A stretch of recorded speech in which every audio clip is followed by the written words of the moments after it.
All right. Good evening, everyone. How are we?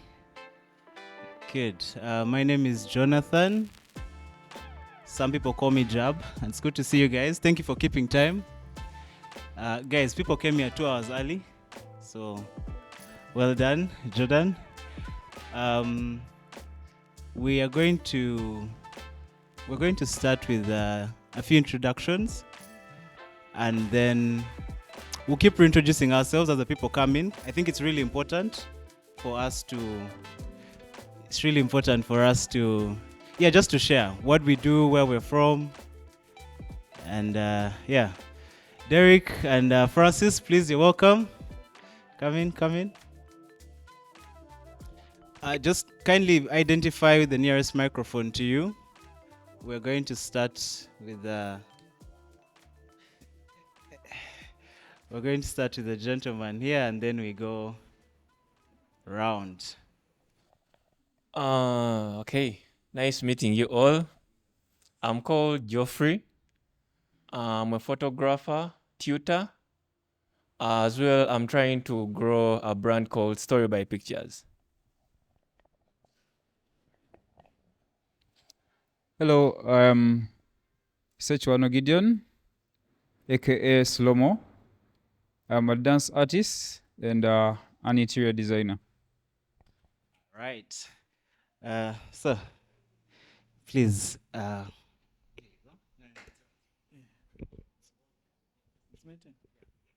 Hello, everyone. Good evening.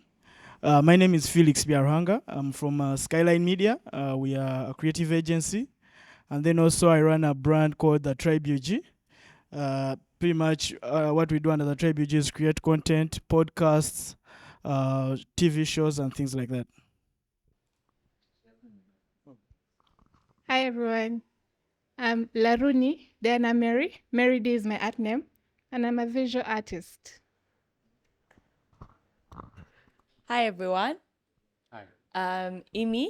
I wear many hats, but professionally an interior and fashion designer, an inconsistent content creator, but I'm also a personal shopper and a sourcing expert. What does sourcing expert mean? I assist people find things they don't know where to find. Hello everyone. My name is Jordan Amwesiga, and I am under the new vision. I majorly do video production, and I'm a content creator behind the scenes for some of the creators. And yeah, that's pretty much all. Thank you.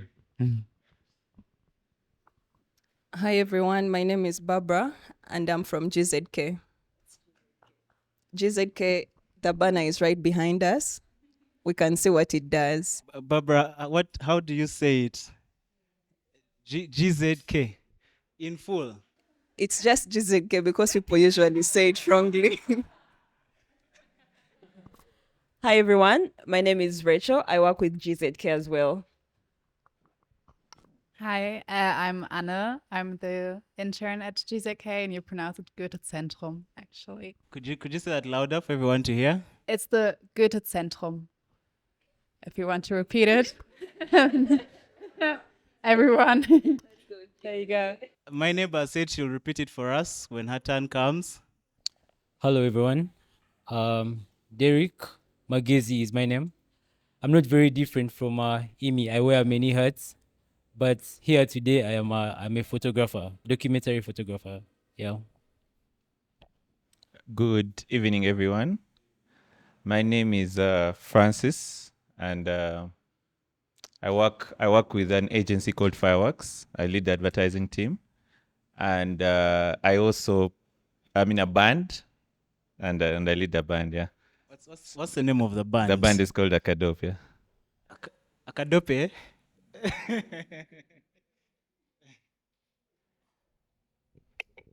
All right. There are a few people who have joined in, but maybe we shall have another round of introductions, so that we're not introducing ourselves, even those who come much later. well, there are some important people that have not yet introduced themselves. Ladies first. Oh, okay. Hi guys, how are you? I am really excited to be here. It's my first time. Not my first time at Agandi. I've been here a lot, but doing this. My name is Fiona Kemi. I am a digital content creator. I also do communications. I'm also a lawyer and like 100 other things, but let's start there. Yeah, just really glad to be here. Hi everyone. Good evening. Hope you're all doing fine. My name is William. I'm very shy. I'm speaking softly. Don't worry. As far as introductions go, I do a lot. Most creatives do a lot. Kemi is like 600 things in one. Primarily, you probably know me as a photographer. That's what I do. I'm also a digital artist. I used to be in a band playing guitar, but I don't do that anymore. But my 9 to 5 is I'm a consultant radiologist at the Cancer Institute. That's where I do most of my work. So I've probably been asked here a number of times. So Agandi is like my second home when it comes to chilling. So yeah, if ever you need me, I'm here. If they tell you I'm not here, they're lying. All right. Thank you very much. I would like to imagine we all have an idea of today's topic. Is there anyone who... Yeah, there's probably some people that didn't read the poster. But we're talking about finding your style as creatives, because in a world that evolves around many demands and innovation, you have to embrace your unique style as a creative or as an artist. Guys, feel free to just raise your hand if you want to contribute, if you want to tell us. I'm going to be asking many questions. Even if you are not in my line of sight, I will ask you to share with us. And I guess I could start with, is there anyone who would like to tell us what they perceive creativity as, at least regarding, well, the finding your style? When you talk about creativity, is there anything that comes to mind? Sikasura nodding. I'm not going to choose you. Guys, is anyone who wants to? Jordan? Yes. No, literally whatever comes to your mind, because at the end of the day, you have hijacked me really, but yes. I don't know where to start from. But according to the poster that I read, you're trying to find the style of an artist, what you want to do. But personal, as a testimony, I've not found my style yet. But I've literally found myself as someone who really wants to work behind the scenes, and in the creativity industry, I typically try to find how we can change content that is appealing, to ensure that the chemis who want to be in front of the camera, I suppose, can look good, and the audience can be brought to see, to watch. So I think finding a style needs a lot of research, and so I think along the discussion we shall find a way of breaking it down. Brilliant. Thank you. You should be the one moderating. Yeah, but he's right. And generally speaking, we're talking about finding your style, and creativity is one of the things that differentiates us from each other, and not in a bad way, but that's what makes you unique. So you've pretty much pointed out the differentiating attributes of that. Kasura, do you want to tell us something? You're nodding your head very much. Okay, thank you. I think you asked a question about what is creativity, right? And I always get this question is always interesting when I'm speaking to creatives, because I think creativity is what comes out of limitation. So where there are limits, in the industry that we work with, there's like a brand manual. There's you don't have the latest camera, you don't have the best guitar, you don't have what. So whatever comes out of that limitation, I feel is creativity. A lot of times people think creativity is birthed out of freedom to do what you want, but I am a believer that creativity on the flip side is limitation, coming out of limitation. Yeah. Okay, thank you very much. So in this talk, that's mostly what we're going to be talking about. As the two of I have mentioned, I think we can tell that we all have different things that will differentiate us from other people, and we'll all express ourselves differently depending on the arts that we're in. We all do different things. We have visual artists, we have decorators, we have people working in big media houses, agencies, band guys like William. Have you? Kemi has not seen William play, but okay. I think we can just have a few more introductions and then we get started. We shall start with we'll start with the gentleman to my left here. Hey, what's up, everyone? My name is Evans, and I'm a curator, art life consultant, and sometimes I do some art too. So, yeah, that's me. Hello, everyone. My name is Kankunda Salonge Titi. I'm a filmmaker, mostly doing documentary right now, and I'm a film student at Makerere, finalist, so wish me well. All right, behind me. Yeah. Hello, everyone. My name is Asen Tumwesije. I'm previously from design and construction, but I'm now transitioning to photography. So I thank Agandi so much for these talks. Hello, everyone. My name is Aineba Bazipromis. Currently, I'm a student of Artfield Institute of Design, and I do photography and graphic designing.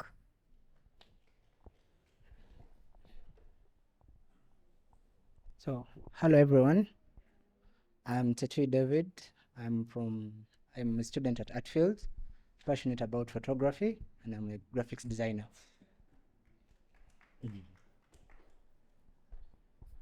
Hi everyone. My name is Emily, and I am a voiceover artist and a brand strategist. Hello everyone.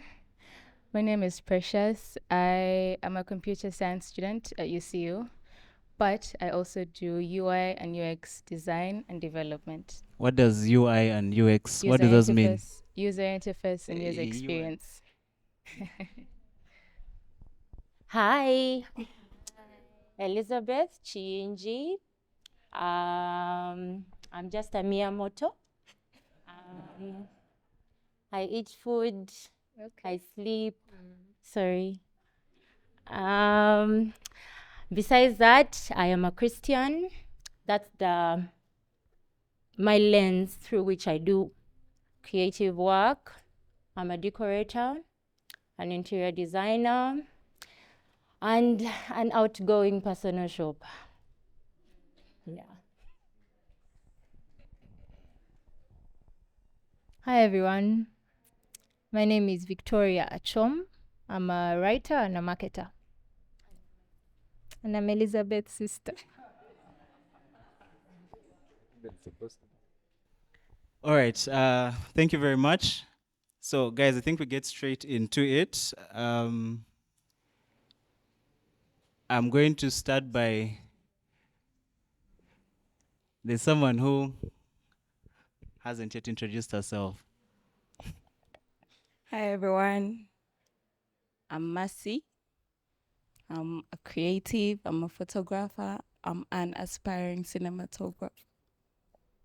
Nice. Okay, guys, I'm going to forward this question to Kemi.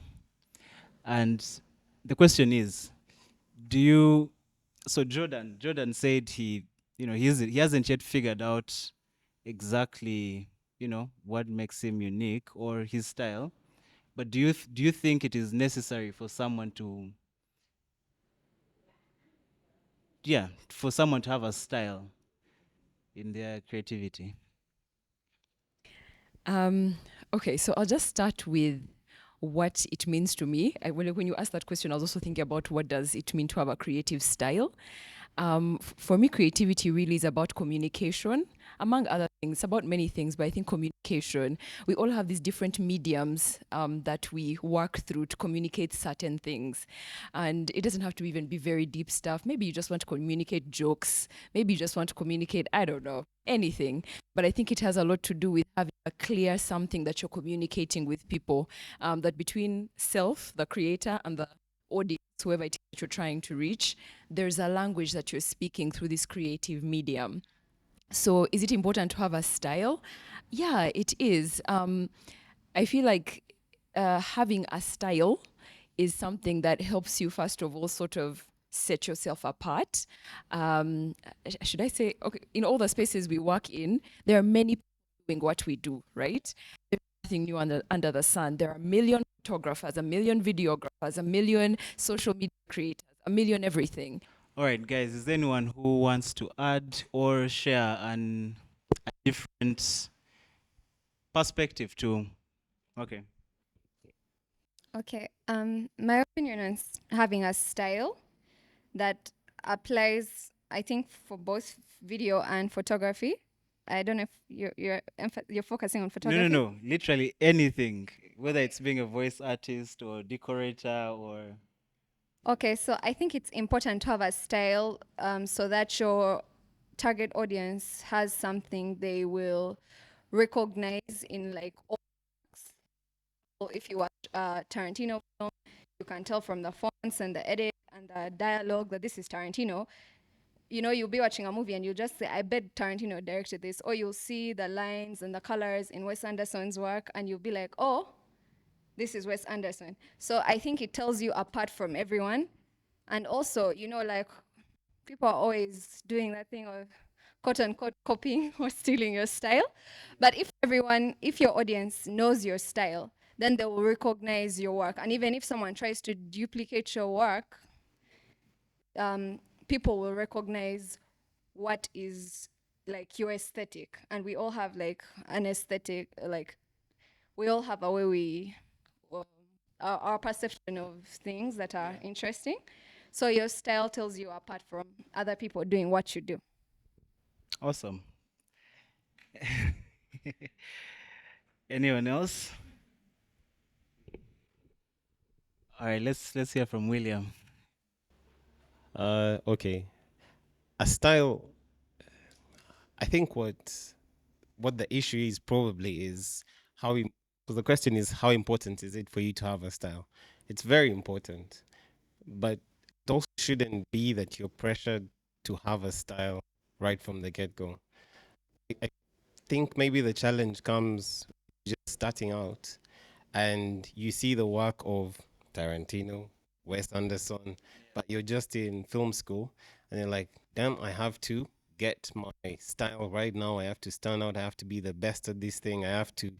People have to see my work and immediately know that it's me. And that kind of restricts you in your creativity because you're limiting yourself to shooting in a particular way, to creating in a particular way, to directing, to enforcing whatever you're making to be in a restricted field. And I think when you're just starting out, try to do as much as you can. If you're a photographer, I would say probably take like 110,000 photos before you even know what your style is. And in any creative field, your style is something that's going to come to you naturally over time. And when you have it, you will know. But how will you know that you have your creative style? And that's the trick that I think most people need to understand. Because if you're a creative, you probably have two things going for you. One is the inspiration, then the talent. And if your talent in doing art, in making films, in taking photos, in interior design is lacking, if you haven't put in the effort to focus on nurturing that talent, you're going to be focusing on the wrong thing of trying to get a style without knowing what you can do. So if you focus on your talent, and your talent is going to help you narrow down, know what your abilities are, and know what you can execute. Okay. If I know that I'm given a camera right now, if someone just gave me a camera, be it a phone, be it anything, I'm confident that in my abilities to execute and to create with that tool. Now, where that goes a step further to me creating my style is my focus. So, what am I going to decide I want to create, and how can I create that within the bounds of limitation that I'm faced with? If I have that, if I know this is my talent, now I'm focused, then my style will come naturally to me. Or I'll look at what other people have done and say, you know what, I think I like Kemi's style and her fashion sense and the way she does her photos, the way she does all of this. So let me try and incorporate into my work and see if it vibes with me. And if it doesn't, well and good, I move on to the next experimental step. And as creatives, I really don't like it when I see people falling into the trap of trying to fixate on a particular style, because one, it's either popular at the moment, like there was a TikTok trend going around of Wes Anderson styled films, very fun. But if you go ahead and do that, like if William started doing all his event photography in a Wes Anderson style, it's just, you're just a copycat. You're not, there's no originality in your work. There's no thought process behind what you want to execute. And to me, it's very important that you have a style, but it's not as important for you to get to that style immediately. And once you have that pressure off, you have the freedom as a creative to do what you want, do what you love. The rest will come. That's what I think. So on that, do you think it's possible to have different styles, like several styles? Of course, like in anything, when you're just starting out, you'll experiment with lots of styles, with lots of ways of doing stuff. As a digital artist, I think I've done probably every type of, like from pastels to vector art to AI generated art to digital oil on canvas. And I narrowed down to something that I like. And that's what I do right now. Even in photography, like maybe you start off shooting with a 24-70 because it gives you wider range. And then, like a 24-70 lens. That's the focal length. And maybe I'll decide, you know what? I probably like shooting people up close. I probably like the interaction I have with people when I'm closer to them.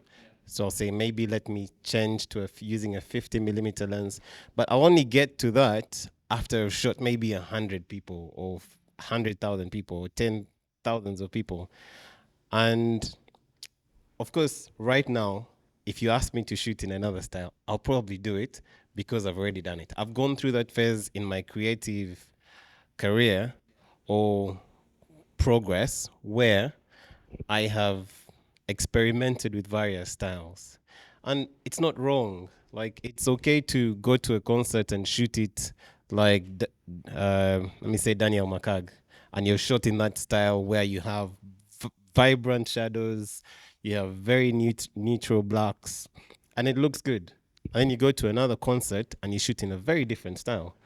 But the whole point is you're trying to get to where you want to be.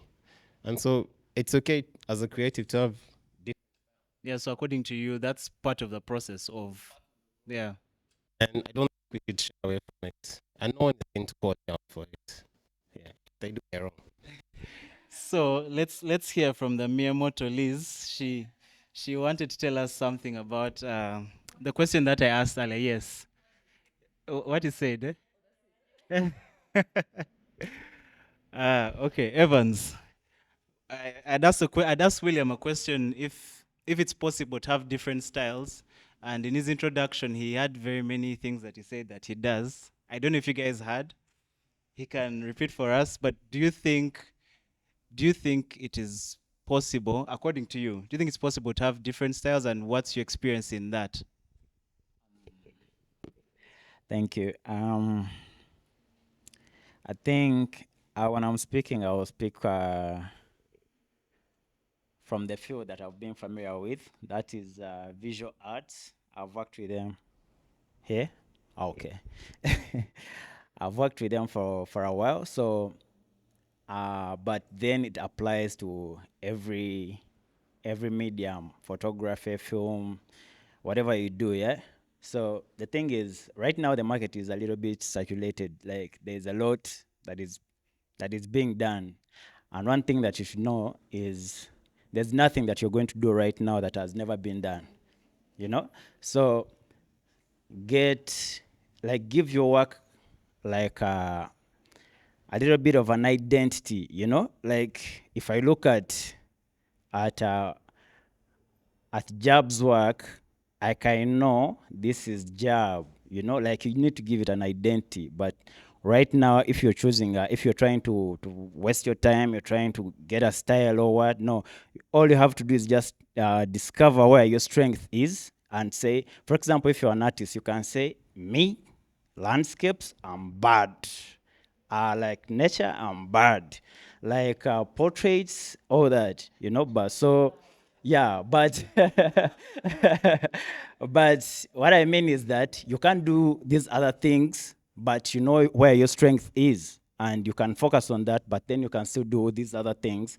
But that's where someone can say and say, yeah, this guy is so good at this guy is so good at this. So give it like an identity, you know. That's why you find someone is saying, hey, this guy is trying to paint like Wamala.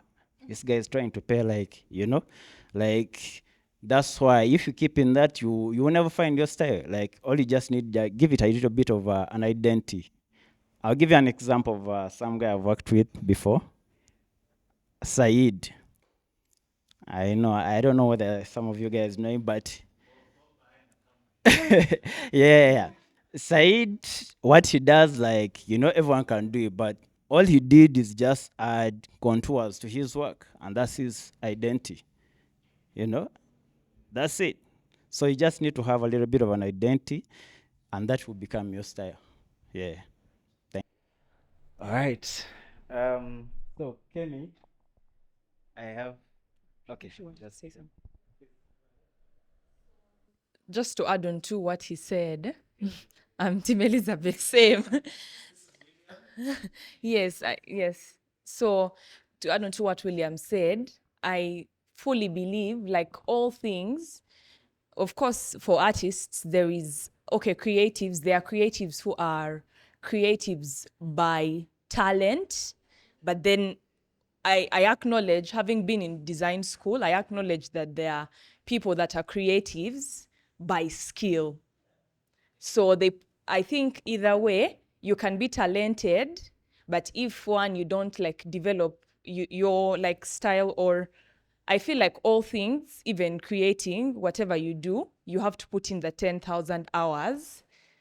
In a sense, you have to practice very many things over a period of time for you to be able to know, to sort of figure what your style is. But also, I think sometimes as an individual, you may not know. It may be hard to identify. There are styles where it comes naturally to you, but then there are styles that become your style because it's an acquired skill. So sometimes I think it's also okay most creatives have like their friend. They may not be a creative, but that friend who sees your work, or person who sees your work in a way that other people don't. Are you getting? Or who, let me say, knows your journey, creative journey. So that, I think, in a way to sort of ask you may get to understand your style from external people. Sometimes you have a style and you're putting yourself on pressure to know what it is, and yet people know it, you just don't. So yeah, I think in the quest for finding one, it's also okay to like look outward. It doesn't have to be validation, but per se, but sometimes the people seeing your work know what your style is, but you're in your head. Yeah. All right. So Yeah, that's what thank I you. think. Guys, just to reiterate, I think you can see there are certain things that keep reappearing in what people are saying. Inspiration. She mentioned how there's a difference in skill and talent.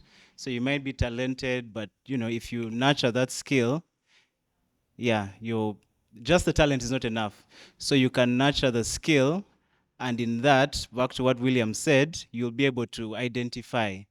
Because when you put in those 10,000 hours, you'll be able to get it. Francis. Sorry. I wanted to, I was about to play a devil's advocate, but then I was like, let me just ask a question. Because that question would be two parts. So the first question I've been asking myself is, these creatives, I've seen some guys whose work I really like admire here. And I'm like, is it something that is intentional, or meaning that are they just being consistent with what they do, and then the world sees that, this is their style? I don't think Tarantino wakes up and says blood or this or whatever. It's just like, no, what I think as a creative as well, I think it's something that comes out of consistency and not something that's cultivated. So you don't plant the seed of, I don't think in his early film days he was saying, mine will be blood. And it grew to that. It was just that he was leaning towards certain things all the time. So it's like, okay, take off the lights. If I heard there's a movie that was done without lights, and I'm sure that guy was just like, I have to do this. You get like, it has to be done in a certain way. But if it was his style that he had cultivated from, childhood, he probably would have reached that stage and be like, let me deliver another masterclass that everyone knows me to deliver. So my question is, how do you stay unpredictable but still cultivate your style? I really hope I stay on track. Okay, so like, I think it has a lot to do with, okay. You watch movies, like Tarantino watched movies like the Star Wars and the whatnots, eh? I think he watched those kinds of movies and decided he wanted to be an action movie guy. And to be an action movie guy, it calls for blood, it calls for bullets, it calls for that dialogue, that drama. So I think whatever script, that's why his things are so, like you watch them and you're like, oh, this is like this, and this is like this. Because those limitations of like the parameters of what he wants to do define like the dialogue. Because if he writes as well, he writes the scripts as well. So it's just what I think intrigues him and what interests, what he wants to be seen. That is why there are recurring features in his projects. I don't know if I'm on track with what you're saying, but I think those parameters also define what you do, because you're like, oh, I want to do, for example, if I want to do documentaries, and you decide like the pacing, okay. You'll decide that, oh, I want things that go smooth. I want things that the narrative doesn't seem unrealistic.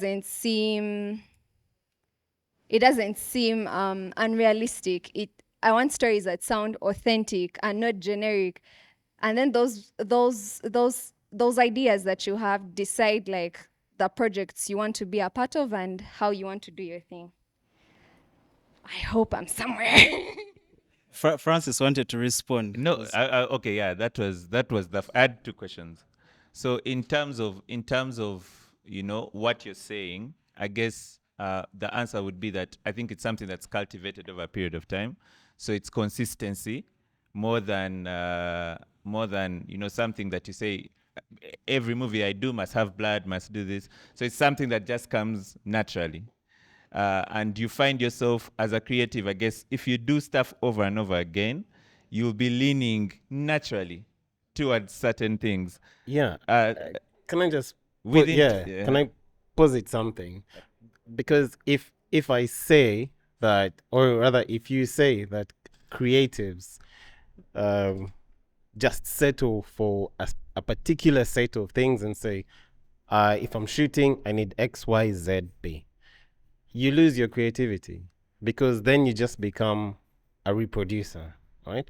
And I think most creatives, especially those who end up having a unique style or a unique body of work that even across different productions still stands out, it's because of intentional creation. And the way you get there is by experimentation, but not just doing experiments on different things, but again with intentionality. Like if and some of the exercises as a creative when you're trying to find your style are really to kind of guide you into, let me say, filtering out the noise, filtering out the different things that are waylaying you or that are not really important for you. Because if I'm to make a film, there'll probably be no blood. But that's because I'm like blood and me, yeah. Don't worry, I'm a doctor, but I know. But if I'm shooting, and most people know this, like I really like shooting natural light. But if you put me in the studio, I'll still be able to shoot and make it look like it's natural light. Why? Because I like the way the aesthetics of the light are reproduced on the human form. And I'll try and mold that with intentionality using external lights. And if I'm drawing, it's the same thing. There are some things that I'll look for that I want to capture, like the pose, the expressions on the face. Even when I'm shooting, it's exactly the same thing. And wait, Said, I saw Said somewhere. If you see Said's work, it's very emotional, but captured in lines and contours. And I can know just by looking at his work that it's him. And I think most of us know Picasso, right? And if you've seen wait, you don't know Macaulay, be serious. If you've studied like Picasso's work over years, he had quite a number of different periods when he was creating. And I think like in his later stages of creating, he just boiled down to using shapes and lines to express what he wanted, versus when he's in his earlier work where it was more Renaissance style. And you're allowed. There's really no rules that say, me as a creative, once I get this style, it's it, I'm done. Forget about everything else. I must reproduce immediately. And so if we allow ourselves that intentional creativity, experimentation, and reproduction in our work, then like someone said, your style just speaks out of the work that you do. Because if I do, let me say I'm an ad guy and I do an ad for MTN, it's still within the MTN branding, but it still has my personal touch. And when the arrival Airtel calls me, it will still be in the theme of what Airtel stands for and all of that, but someone will be able to recognize that, oh wait, the lighting, the thematic positioning of people, the music selection, the pacing are all similar to what Francis really likes in his work. Thank you. Awesome. Francis, please. Yeah, Jonathan, I had one more question. Yeah, sure. Sorry, I'm over talking. Barely. My second question was around, so there's a guy I know whose school of thought is first copy and then learn to do your own stuff. Because some creatives are not emotionally intelligent enough, especially starting out, to cultivate their own style. You know, you might want a style that is, crazy, but at the end of the day, you have to be molded from somewhere, from a point of, inspiration. So there's a school of thought that believes, find a mentor, find inspiration, copy.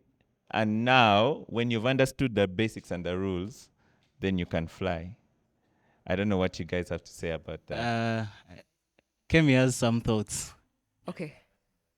I was going to say that copy the basics. I don't think you copy someone's work in its entirety because it will be obvious, but you copy the basics. We all do. You learn the basics, and then that will help you develop your own thing. I don't even think it's super deep. Let me not even say many things. It's really just there's certain basics, I'm sure, that apply to photography, certain basics that apply to interior design, certain basics that apply to any number of creative things, art. There are certain like just base things that you have to know before you even like dip your toe in. If you know the basics, then you can start and then go into this never-ending process of your style, because I think even your style evolves. I feel like my style now is different from the style I had a year ago, 2 years. So even that continues sort of changing as you grow. Yeah. I agree with what Kemi is saying. It's similar to what Evans said. Evans, well, basically, was saying there's nothing new under the sun. So technically, you would have copied someone. And what they mentioned earlier is just about being intentional. So you have to, yes, you might copy, but don't just copy everything. Yeah, Liz wants to share with us something. So, I wanted to say that, like, when you copy, yeah, and it doesn't turn out as good, yeah, it's noticed, like, you copied and it's not even as good. But when you copy and make it better, I think like we say, you know, they found their style. It's like this person's, but it's nice. You get it? So I think that the idea behind copying is that, man, make sure it's better. That's it. The second thing I wanted to say, and it was just going through my mind, that sometimes I think style is what the people see or what we see, yeah? And I'm trying to think about internally the motivations for creativity. You know, like what's like something comes naturally to you. I start to think about perspective, you know, things that you believe or that you think or that you're passionate about that inform your creativity and therefore your style. So I don't know, like this could just be like those thoughts that comes and dies in the gallery. But could it be that someone can have a style that is internal, that is in the process more than it is in the product? Does that make sense? Let me give an example. Yeah. But the idea, okay, yeah, the easiest one that can come to me, I'm a Christian. Yeah. So the lens in which I do creativity is, I ask myself, the quickest, does this glorify God? So before I even think about, does blue go with red? Or does wood look nice on white wall? You get it? It's, how does this glorify God? But you are not going to, I don't know, is that part of, can that be style than rustic? Do you understand? I don't know if that makes sense. Or I'm just confusing us. Can I shortly play the devil's advocate? Please steal. Like, I want to be that person who says, please steal someone's creative style. Like, please steal from as many people as you can and shoot in. Okay, I say shoot because I default to photography in my head, but there's this really nice trend I like on Twitter which artists do, and it's like, draw this but in your style, or draw this but in my style. And you'll find like someone has put up a prompt, like, this is a picture, I've drawn it like this, draw it in my style, or let me see something you can do in my style. And the reason why it helps you to explore other people's styles is you will get to learn what you like. And as a creative, if you don't know what you love, you're going to get stuck in that production route where you're just making work, not creating. You're just making. And it's very easy to do that. Like, it's honestly very easy for me to wake up, put up a studio, and just shoot corporate headshots every day, 500 for 10 shots. Everyone come. People will come. You'll make money. You'll get your name out there. And you're okay. You're comfortable. There's nothing wrong with that. But if me, as Francis, I start, like today, I'm meant to shoot all my portraits at this event the way William does. So like maybe low angles, some nice blood backgrounds, blah, blah, blah, blah, blah. Then the next day I meant to shoot maybe like Nino. So really warm skin tones, really sharp, crisp, background separation. And I'll do that. I'll shoot maybe, I'll do maybe like 100 of each. Different people, different styles. And I'll look at them and I'll say, you know what? I think I like this. These aspects of William, I like these aspects of Nino, I like these aspects of Jab, I like these aspects of Kemi, and then put all of them together into what I like. Like maybe I like drawing like someone else, and I've brought that in, but I've got this, maybe just this finishing touch from another person's piece of work, and I'm blending all those different styles or prompts or creative ideas into something that is me, that's uniquely me. And so when people say, oh no, don't steal someone else's style, I'm like, so what should I do? Where should I learn from? Where do I begin? How do I even start if I don't have someone or something that I can use as a stepping stone? So if I like someone's work, I'm meant to start. I'm meant to delve into their work. I'm meant to say, what do they shoot like? What do they edit like? What do they use for post-processing? Let me start from there. Then, oh, this is someone else's work I like. Let me also pick that up. Let me see, what do they do similar to this person? What do they do different? If I merge these two together, what does it look like? And so don't be afraid to steal. Let me just say that. Like, in fact, steal more. Can I just say real quick that also, I think it's less about the nomenclature we give these things. We Can we could call first it say that word stealing. again? The what? Nomenclature, like the names that we give things. Hey. It's only who doesn't know. Each other guys knew. So so I think it's less about the names we give things, because just as William is talking about stealing them, it could just as easily be called inspiration. I draw inspiration from various places. We all do. You find a thing, you see, this thing looks nice. Why don't I go and see how it looks for me? And then you somehow, it contributes to your process. And it's important to lean into your inspirations because they inform the process of finding your style. And speaking of process, what you were talking about, I felt was speaking more to process. You know, if your process is that you begin with asking yourself, does this glorify God? I think that speaks to your process. I think the process leads to, you know, eventually what your style is going to look like. I just think, yeah, I think that's more about the process than it is about your entire style. Because your entire style, I think, is like a whole other monster of its own. Yeah. All right. Please, first introduce yourself. Tetukumanyi. Hi, everyone. Hello. My name is David. Yeah.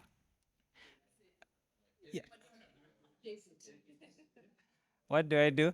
Yeah, David Wetu. Wetu, W-E-T-U. I'm a brand strategist. That's all. Yeah, thank you guys for sharing. Yeah, I'm going to say some stuff. You can agree with me. You can decide not to agree with me. That's why we are here. Yes. So, yeah. We do not get our style when, because the way we look at style, it's more like a destination, somewhere, something we want to achieve, right? Something we are working towards. But I believe our style begins as early as childhood. A style is a person and it grows with you as a creative. You feed it every day, subconsciously, you don't know. You feed it and you give it direction, you give it the energy it needs. The day you decide I want to look for my style, it's not the day it started. It started a bit earlier on. That's why it is possible for one artist to inspire you and another not to inspire you. Have you ever wondered why one could inspire you? You see someone's work like, wow. And then you see someone else like, nah, that's not my thing. This is my thing. It's subconscious. Your brain is already, it gave you a direction before you even knew it. That's why I'm saying a style comes before. Now, this is where the challenge comes. I said we will agree or disagree with stuff I'm saying, but I'll hope I'll be helping someone. When it comes to experimentation, even the things you pick to experiment on are dictated by your brain. Now, we as artists, we do steal a lot. Okay, we do get inspired a lot. We get, yes, we pick inspirations a lot. Yeah, but we are just feeding our memory grandeur. I can ask any random artist how they were able, for example, Said. Hi, Said. This is your art piece. Yeah, if you ask him how he was able to come up with such a beautiful concept, he will give you a story, and it came from inside. Most of you have done work and it's coming from inside. But guess what? Your eyes have been watching, your ears have been hearing, you have been smelling and tasting. All these come together to form up a creative idea. I'm pushing this to whoever is looking for a style. When I saw the thingy for Gandhi about today's talk, I had a talk with a fellow artist who has been looking for his style for 20 years now. 20. That's what I'm saying. Because my question to him was, how come finding a style takes this long? You know, can't you find your style a bit before early, or can the time be shortened a bit? He said, it's because the thing about a style, you've been living it before. So you are continuing in it. That's why even when you feel you've gotten it, it will keep on metamorphosis. You know, it keeps on becoming, evolving and evolving more and more. The art pieces that you did before, by the time you look at them, you're like, wow, I've come a long way. Even when you thought you have gotten your style, even when you were sure this is my style, you know. Now, this is the thing. I've loved what he said about him looking at daylight. He loves shooting in daylight. But even if he's put in a studio, he will love to use the artificial light to make a daylight, right? That's the thing. A style is a being that is not just seen. It's not because this style looks like this, the monotony in your work is not the style. No, no, no, no. It's the human behind the work. It means even if you're a paint artist and you started to do sculptures, people will see you in the sculpture. That's what I'm talking about. Because if you materialize a style, you will get blocked as an artist. Your work will be monotonous. In fact, whenever someone looks at that work is for the other guy. You get the point? Can I give you a pencil, a photographer? Can I give you a pencil? Even if you don't know how to draw, and then scribble stuff, and when I come, I'm like, wow, this is you. This is the thing. When I'm looking at style as a creative, I'm looking at it as what pushes me to create, not the creation itself. If we unlock that, woo, I believe creativity now becomes something infinite, because no one can even copy you and get away with it. Because by the time they think you're at this angle, you shift it a bit. That's the thing. Yes, that's true. When I do a lot of portraits. When my fellow friends were copying how I'm doing it, copying is very, very good. But some people do more stealing and then they own it. And they feel like when they have done it, this is now my style. I began experimenting. I've done batik on canvas. Wow. Almost burning our house, but that's okay. But you see, it comes easier now for you to create because you're not, the materials are not limiting you. The personality is driving you. So it will give you more options. And guess what? All humans, I'm finishing, all humans create from either an idea is symbiotic. By this I mean it's a collection of many ideas I've seen before. For example, we have been taking borders even before safe border, right? Good. But now safe border came. It was just symbiotic. It's something that has been already around, but it's just shifting it in a bit, you know? And that's how our brains work. Sometimes we do not scratch out those new ideas out of there, that style out of nowhere. No, it has been there. Has been with you, yeah. It has been there. Thank you. Thank Liz, you so much. Liz, I think you over to you. Can we just skip? Thank you. So I have a question, and my question is, and William, Guys, he's called William.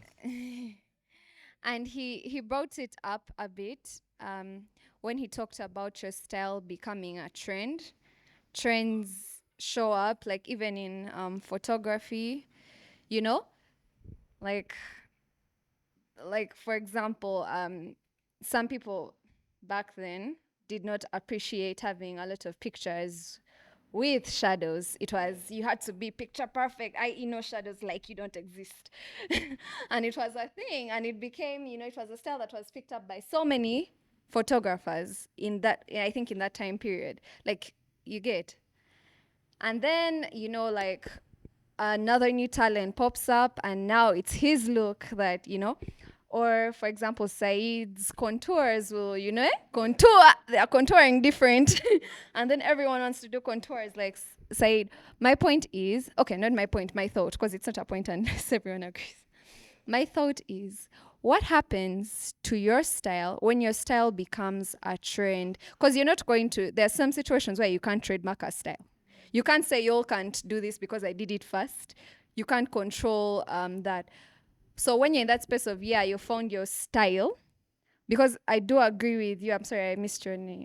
Oh, where to? Where to? So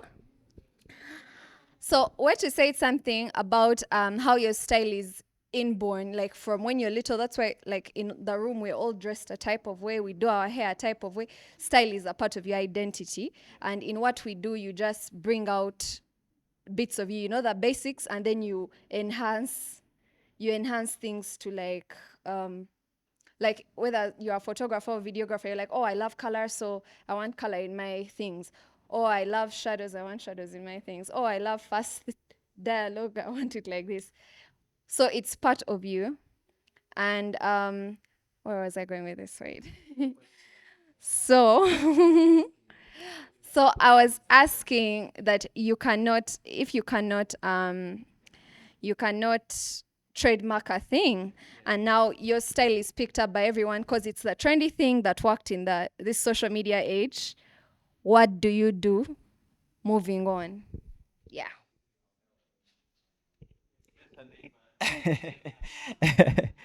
May I help you? Thank you so much. If I'm talking visual artists, you need to listen because I'm your buddy, Said. So if your style becomes a trend, one thing I want you to remember before anything else is you own it, like you invented it, So you can manipulate it as many times as you want, So oli wajja n'agamba he wants to paint like you. They cannot be as good as you. Like you need to have, because me, I've seen it before, but you have to keep on, like, if it's your style, they have to consistently keep on like working on it. Like, how, where to add, what to remove, have to say, okay, now people are doing more of like tropical, floral, whatever, for how to change it. So You don't have to say that it's now a trend, I should leave it and get on to something else. Nah, you've built it over time, so you know how to manipulate it. So that's it. Yeah, that's it. Kobe has something to say. There's a microphone next to him. Hi, everyone. My name is Makobi.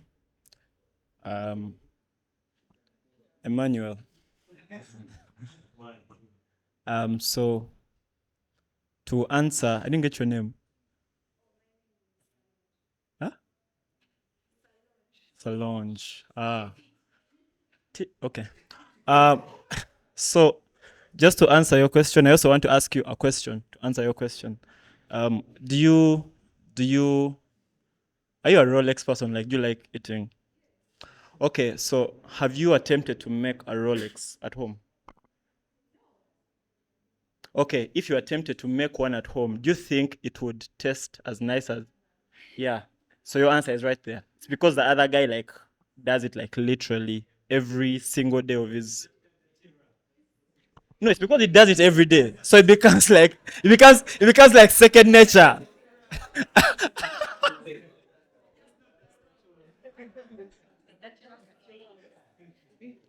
Nothing. You just get sick. It's because he does it like every single day. So if you do something repeatedly, it sort of becomes second nature to you. So even if they woke you up at 3 in the morning, like and they told you go, like you just yeah.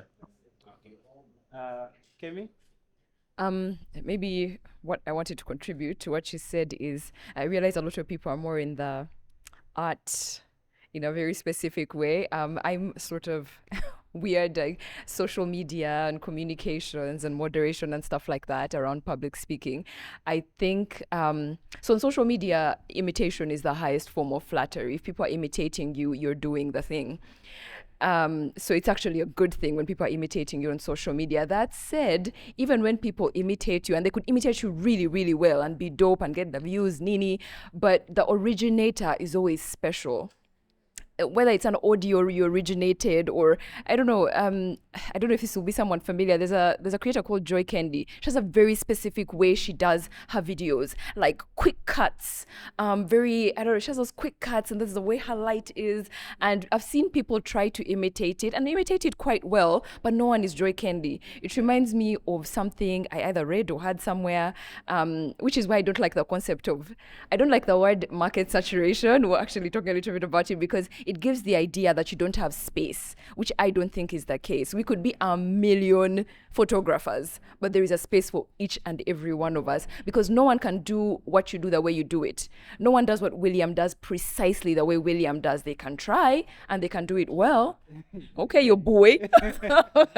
But yeah, so I don't think that I've lost my train of thought. But yes, there's no, in whatever you do, there is space for you. There is a very specific audience that you speak to, which I know he hasn't guided us into, but I think that as creatives, something that we sometimes lose sight of because we are so invested in the creation part. We're so invested in that film coming out, that documentary, that Instagram reel, that sometimes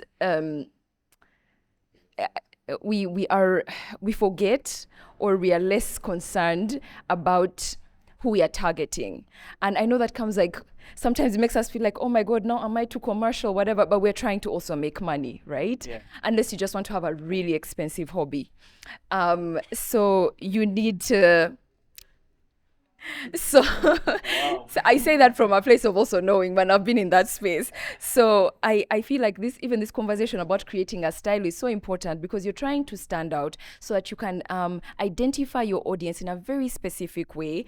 Don't shy away from knowing them in a, when they talk about psychographics of audience, who are these people? What do they eat? Who do they visit? Which social media platforms do they like? Where do they go for their entertainment? Where do they watch their movies? Do they watch TV? Do they listen to radio? All that stuff is super important because as you continue to develop your style and you establish who you're speaking to, then that will help you figure out how to make the money.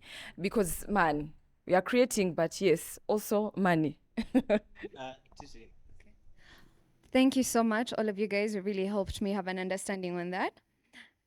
That said, Kemi, I have a a follow-up question specifically for you. So now there is social media. And sometimes social media doesn't know the origins of this art. You understand? But the person who imitates it could have, let's say, a stronger reach, followership, or whatever. And some people will perceive it to be the originator of the art. Now, then what? You know, because you will still feel away knowing that I've created it. And some people will not, give you your quote unquote flowers. Some people will not give you the credit, and they will take all the credit and they won't reference, your work. So what then? Okay. Couple of things. I think one, I think your question also speaks to the ethics of being a creator, especially on social media. If I borrow an idea, I always talk about where I got it from, referring to the people that you borrow certain concepts or whatever from is very important. I think sometimes we treat it like whatever because, like we're all on social media, no big deal. It's actually basic ethics of social media creators, probably something we don't talk enough about. But that said, if you are creating things that are very, I don't know, things like film, I think that you need to be a lot more careful than some other types of things, because when we talk about IP, intellectual property, trademark, all of that, it's very important for you to have a lawyer, guys, to advise you on some of these things. Don't think that you know it or that you can just read it online. Because creativity is so different. Everything we do is so different, so niche. The other day I was talking to the lady who created Can We Talk, and she was telling me that some people created a YouTube video using her cards, and they didn't, yes, people were saying, can we talk? But they didn't refer to her. They didn't ask for the permission and whatever. And she hadn't protected that work. And I was telling her that I know of a different but similar thing where their work is protected. Nobody can just create YouTube videos using their cards. So I told her, visit this person, get the right advice and whatever. So I think if your work is that type of thing, because there are things like a random audio work, some things people don't care. But if you have work like movies, things that make you like that type of money on the outside of social media, you do need to be extremely intentional about protecting your work, because when something is protected in a specific way, if someone reproduces it, then there's going to be repercussions. Those are people you can actually take action against. It's a process, but it's important, because if you don't do it, then the next person after you doesn't do it, and then all our work is just all over the place, not being protected. I don't know if I can plug you, but let me just plug, because KTA advocates are really, really good in the space of creativity. They've niched down when it comes to people doing creative work.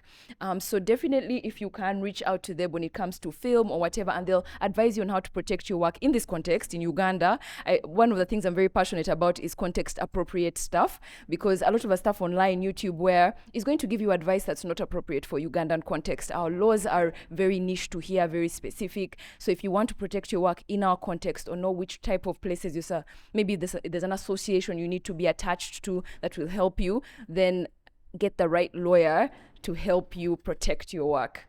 Yeah, all right, I thank hope you. that helps. Guys, just before we go for a tea break, let's hear from him. Hello, everyone. Hello. I'm Kinja. I do video. My name is Kinja. Yeah. I do video, and I'm here to. This is my first time here. I'm here to find my style. I came in a little bit late, but from at least for the time I've been here, all I'm hearing is stealing. And I'm like, wait, did I just come here to learn how to steal right now? But anyways, a quick one. I'm wondering, can you still find your style through just stealing, or there are other ways? Did we all steal to get our style? Can you still be good? Yeah. And even when you listen from within and not get inspired or steal, can you still stand out or be good and all that? Yeah. I think I can just summarize it, because we've been talking a lot about borrowing, as Kemi called it, borrowing concepts. of getting inspiration, but stealing, as you talk, as you've said, and well, we've mentioned different things that you need to take into consideration, right? Of you might copy someone or you might borrow an idea from someone, but you have to give it a twist that is special to you, right? And also you might be copying from different places, and those places are going to mesh into a final product that's not necessarily where you first copied it from. So I don't know if that answers your question, but if someone wants to add. Before he answers, is borrowing the only option I have to go with? Borrowing from different spaces. Then I would love to know the other options. Yeah.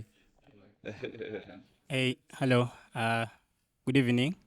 I'm Said bin Musa. I'm a visual artist. To answer your question, one of the ways you can find your style is by collaborating. That is sharing ideas. You come up with a few people and talk about what your interests are and all that. Then you can, from there, you can be able to assemble something that is really different. At times, as creatives, we are so much into the one-man army thing.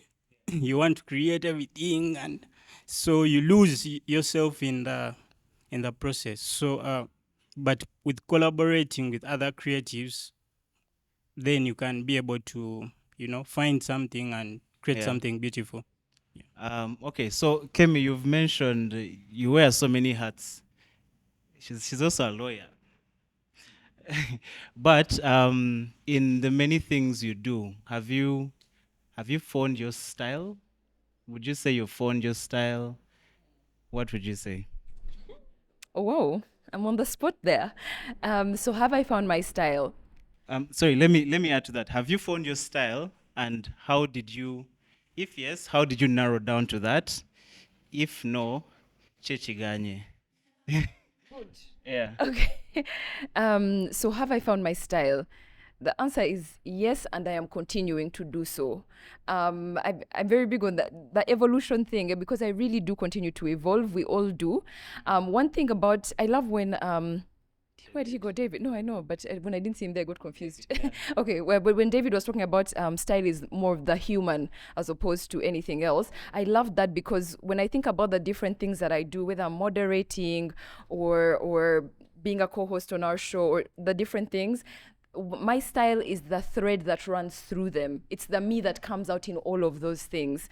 It's the way I dress, it's the way I speak, it's all of those things. Like my style is encompassed. It's knowing that you're not really going to meet me and we're going to be in suits and ties. It's it's a little bit, I don't know, I guess it's different from, it's hard to define it as much as easy. You know, like how we're saying Said's contours. Yes. I can't say like, no, these are my contours. Like for me, it's a little bit more fluid. Yeah. But have I found my style? Yes, I feel like I know my voice now. I know what it sounds like. I know the people I'm talking to and they can feel what I'm trying to communicate. Yeah. So have I found my style? Yes, even as I evolve. Yeah. How have I done that is what William said.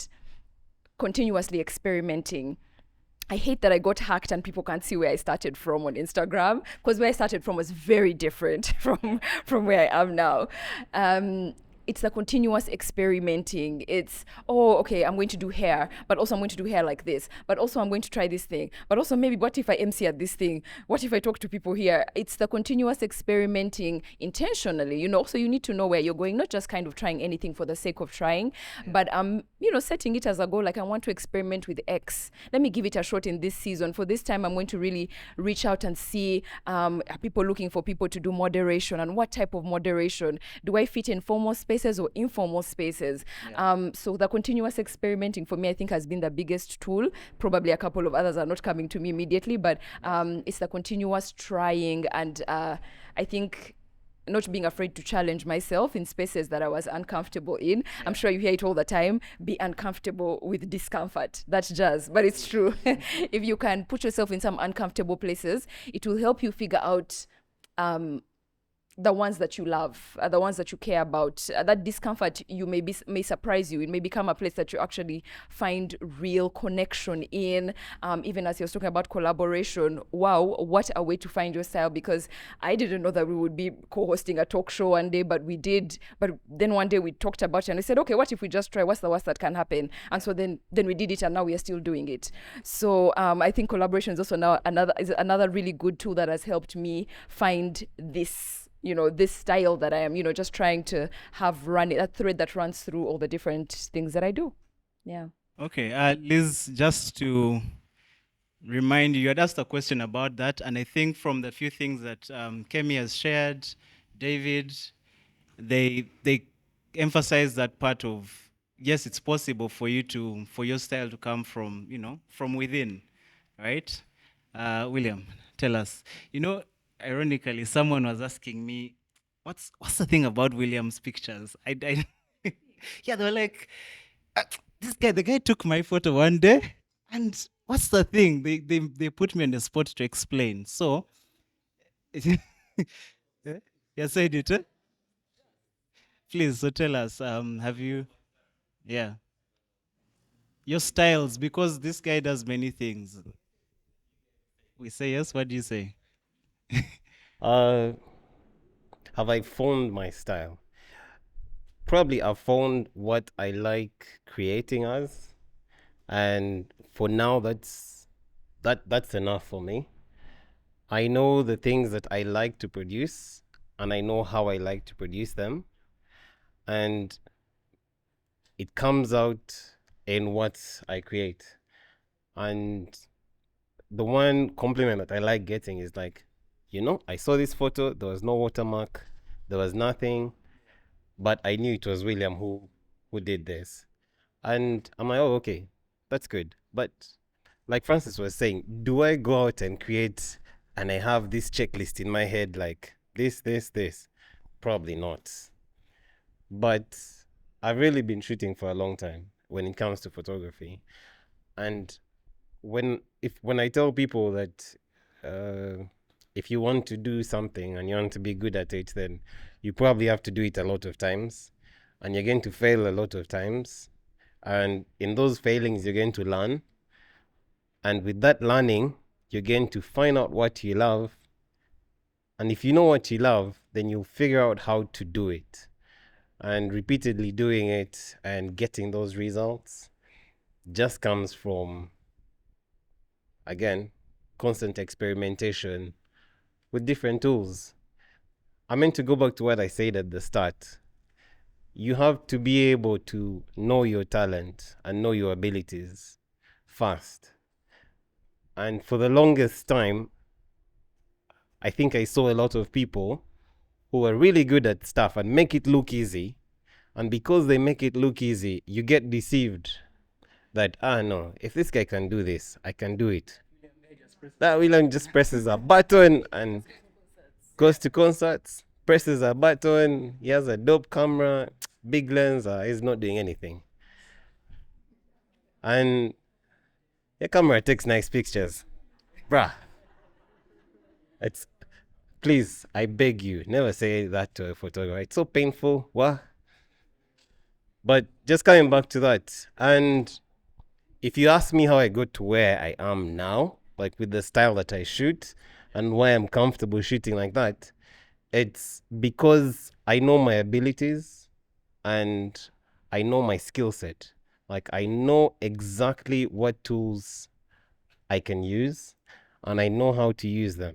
If you gave me a Nikon, you gave me a Canon, you gave me a Hasselblad, Leica, whatever, I'm comfortable enough with the skills that I've acquired and honed to this point to know that I can create something. And I'm also focused enough right now at this point where I am to know that this is what I want to shoot and this is what I won't shoot. Like, I'm not going to shoot this because it doesn't vibe with me. Like, it doesn't resonate with what I want to create. And it takes like all of us a lot of time. And of course, even now, like there's some things that I was doing at the beginning of the year that right now don't resonate that well with me. And I don't want to do them. And I'm happy because it's part of the growth. It's all part of the evolution of being a creative. You'll start out on Mars and find yourself on Venus. But if you start on Mars and grow to a point on Mars where you're very happy doing what you're doing, and you're confident enough that the tools you have, you've mastered them, the skill set you have, you've mastered it, then creating becomes so easy.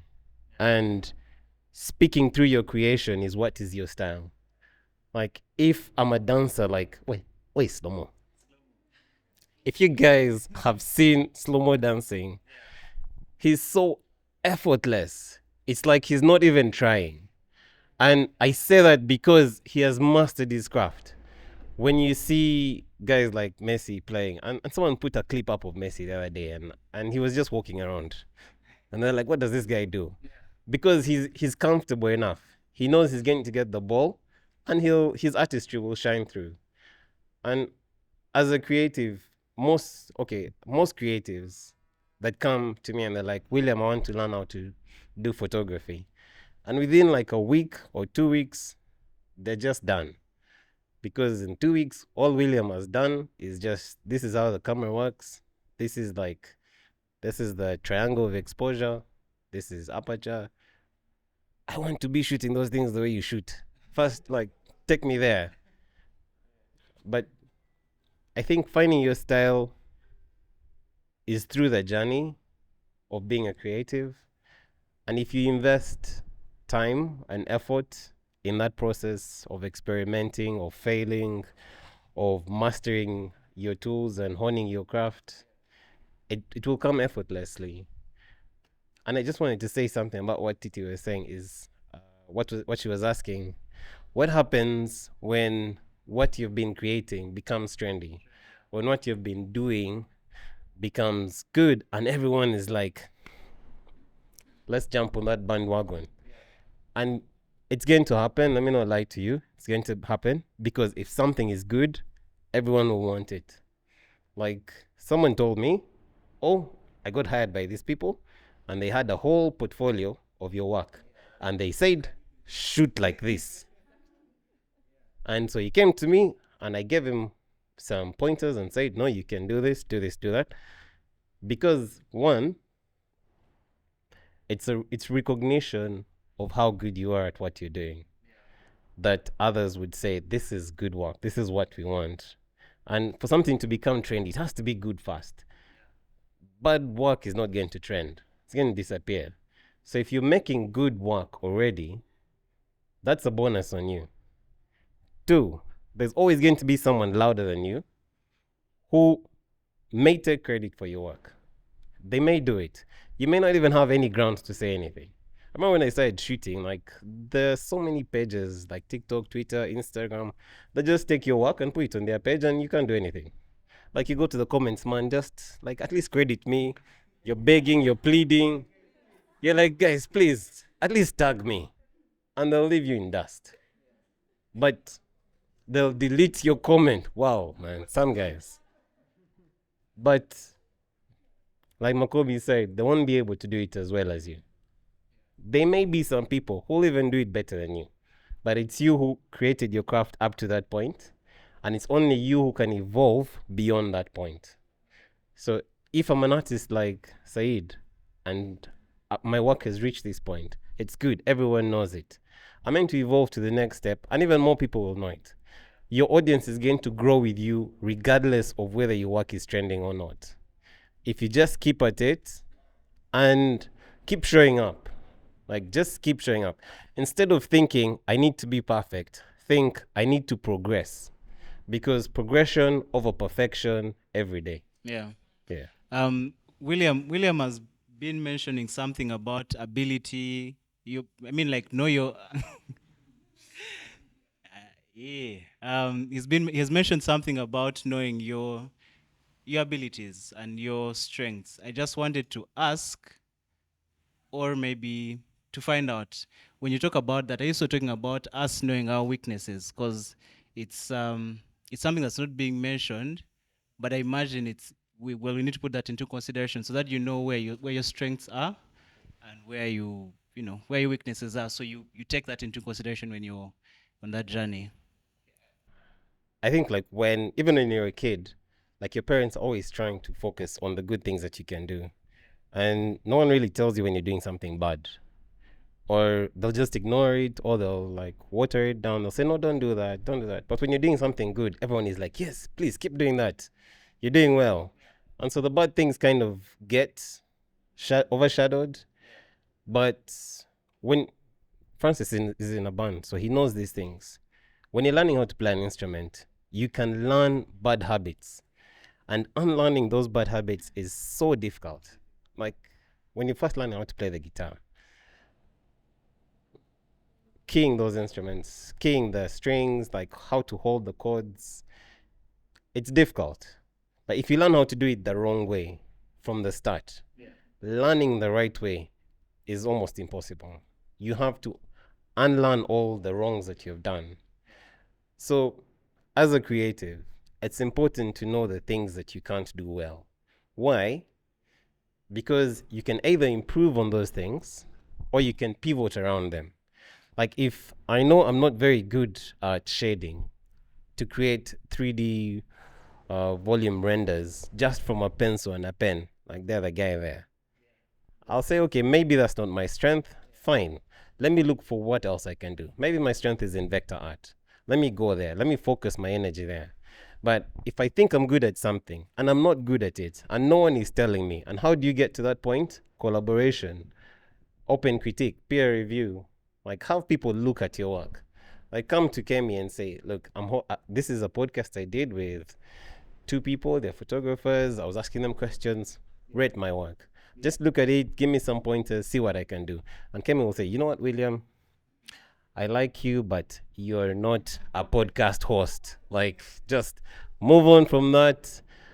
And I take it in good faith. I'm like, cool, I'll keep shooting. I won't do anything beyond that. Okay. Francis, just wrap up this session because just for now, some of us are thirsty. There's something that you said, and I think she asked a question earlier. I don't know if that was going in that direction around if your work doesn't trend, does it mean it's not good? No. Right. Now let me continue with that. Because there's what they call the algorithm that works on social media and the way those things work, yeah? There are things beyond our control that contribute to that algorithm. The guy one of the ladies who spoke at Adobe Max event this year said the algorithm works like this. Imagine there's a road and then they put an accident, a picture of an accident. You will, pivot towards that. Once the algorithm notices that you like accidents, they'll put like 100 accidents on that road plus ads behind them. And then everything will trend. So there's that thing around, and I think social media is making it harder for creatives because you think that every art piece that you're going to put out is going to have 1,000 likes, and it won't. It won't. These guys get the likes because of their friends, because the networks they've created. They are also mini celebs in their lives, but in all honesty, the playing ground is the same, and I think we get caught up in looking for that approval from the world. Okay, someone has more likes. They're posting my work, but they have more people liking their thing. How come when I post it on my page with 2 people, it's not slapping, and yet it's yours, yeah?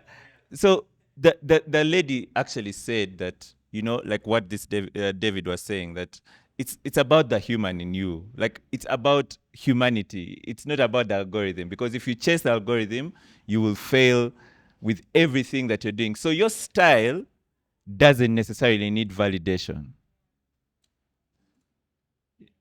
It doesn't need, I know it's very controversial what I'm saying, but it doesn't need validation. Like if your stuff is being done by 1,000 other people in the world, but that's your stuff, just do it. it might not get 1,000 likes on Facebook. It might be the mundane. You know, there's a lady at work who's committed. She comes to work every 6:30 a.m. and she has a when she's sick, you'll know there's a problem, because there's a way in which she helps clean, you know, the office. Maybe there's a way in which she does something, and that's her style. She doesn't get the recognition. She's not up there with the likes. You know, probably other people will get the recognition for the office being in good shape, but she's just doing that thing. So I just wanted to dispel the whole thing around, you know, the trend, because the trend is not arriving. Like, not all of us are going to get the chance to arrive. And I think every creative needs to know that it's just we might not get that chance. No, he might have it his whole life, but that's because of factors. That's because of factors not necessarily limited to the work. And I'm not saying that the work might not be good, but, you know, people have affinity for things. Like, if it's concerts and events, you know, there could be someone who's a photographer who says, me, I'll cover, you know, gloom and sadness. Maybe I'll go to every, not conferences necessarily, but maybe you'll do burial photography. And like, I'm being so dark, but like that could be a thing. You don't have to always chase the limelight and clout, because that validation is very whatever. So just to wrap up this session, because I know there's another thing left. I really like how you guys spoke about cultivating your style, but the fact that style is something that we've actually been cultivating from when we were young.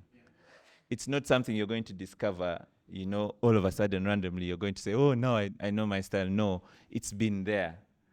You just didn't know about it. And some people will die not knowing their style. But for those who know, it's like, you know, throwing seeds in Masaka. They'll grow immediately. But if you try the same thing in Dubai, you probably might not get. So random. Yeah. There's a word that has been coming up a lot. I've been hearing people mentioning it, and our speakers also kind of pointed it out. And it's collaboration, right? We have had a previous session here on Studio Talk about collaboration, and I believe all of you understand how important it is. But the question is, and I'm going to William, as Kemi has her hot chocolate. In what ways can collaboration with other creatives impact and potentially affect your creative style? Is collaboration, like, is it even essential in discovering your style? Oh, no, it's not. Just discard collaboration completely. Like, leave people out. Please Do tell things us by more. yourself. Tell us more. No, I think like most things that you'll encounter in your creative growth, collaboration is a tool, and a tool, if you know how to use it, or if you use it well, is productive. And once you know that, then you know how to utilize collaboration for finding your style, or just even for your growth as a creative. Let me just give an example. I'm a portrait photographer mostly, but I do other things. Like, I also do landscape photography. I do wildlife photography. Peace, if you need any prints, wildlife photography, I'm your guy. Yeah, just plugging myself. But I would probably not know that I love wildlife photography if I hadn't gone on a road trip with a bunch of other photographers to do just an exploratory tour and experiment in that field. I think what collaboration allows you to do as a creative is, one, expose yourself to other people's work who are, one, either at your level or at a level that's, I would say, within your reach, and using tools that you may not have access to. Because when I first started out, I had, let me not say, because people will start calculating my age backwards. But I mostly shot with film. Yeah. So and then probably my third camera was digital, and it was a very basic camera. It was a Canon Rebel. I think now it would be like a T2i. Hey man, T3i. No, that's early. It was like a T2i, and I had the 18 to 55 millimeter lens. And I had a friend from Sierra Leone, and we went.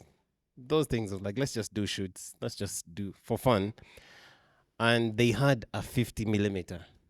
I cannot begin to describe the wonder that was in my heart, seeing the images that I shot on me with my cafe camera and a 50 millimeter.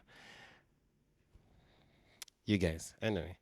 So in that process of exposing myself to new tools with guidance from someone else who had already used that work, I was able to see I would say like the prospects of what I can do without limiting myself to what I'm creating by my if it was just me shooting, I'd probably be happy with what I'm already doing. And I think that's what collaboration does. It opens you up to one, inspiration from other creatives, but also two, to critique from other creatives. And inspiration and critique allow you to grow. And if you're using collaboration as that tool to get growth on your side, it's a very wonderful thing. If I say, look, Job, I want to do a collaborative shoot with you, and these are my tools, bring your tools. Let's see what we can put together. Let's brainstorm, let's create a mood board, let's get some models in here, and let's create some work. And then let's put it out to the community. Let's see what people think about it. My accessibility to resources grows. My accessibility to your audience and my audience also grows. And the feedback that I get, whether it's negative or positive, allows me to grow.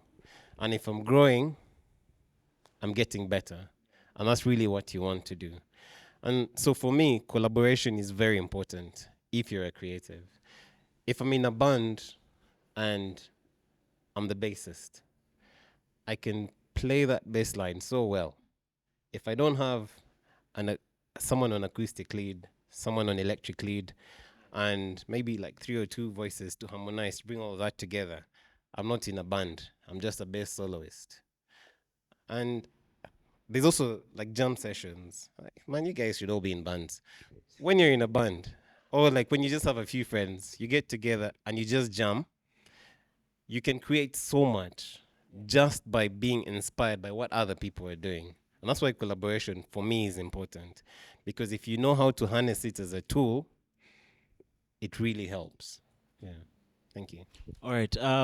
So we have Miyamoto's aspiring photographers, and the Miyamoto and the aspiring photographer are going to say something. Eh? Senior Motors? Ah, okay. I stand corrected. I'm very sorry.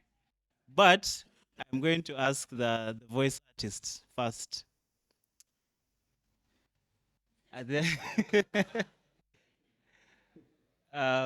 Mostly because, many of us are photographers and cinematographers, and we're more familiar with that, but it's good for us to know what happens in the other industries. So, same question of, do you think, and this is regarding what you do you think collaboration do you think it's necessary? Do you guys even collaborate? Do you think it's necessary in finding your style? Well, as a voice artist, what I can say is everyone has a different voice. So the best you can do is steal or copy. Like you can get aspiration from someone, but you can never have Kemi's voice. I can never have your voice however much I try. Yes, we do collaborate, but only when like scripts require you to have more than one person. But most times, if it's one script, then it's you doing it alone. So, as a voice artist, you just have to listen a lot to many people and also realize that your voice sometimes may not be able to do what someone else is doing. We have different vocal ranges. It's also very easy to think that you can do something low when you can't, or something high. There are octaves. So I play keyboard and I also sing. So I can. So it's about like octaves and what. So if Kemi's voice is, she's more of a soprano. So it's good to collaborate, yes, and but it's mostly when like you have scripts that are more of 2 or 3 people. Yeah. Liz, just a second. Liz, can we microphone? So, I wanted to talk about collaboration, but I'm trying to think of it in, I'm really trying to think of it in like what I do. Yeah. And I think sometimes the struggle with collaborating is that we see each other as competition more than we see each other as partners. And oh man, you know, we are all in this thing together. And I don't know if you guys have encountered that, because it's so real when we are out of this room and, you know, I'm talking to you guys. If I show you my Instagram, where I started from, like, I have so many people have inboxed. And I'm like, wow, I like your work. Can I work with you? I'll do for free even. I just want to learn. And like, you are left on red. And so, like, it's so real.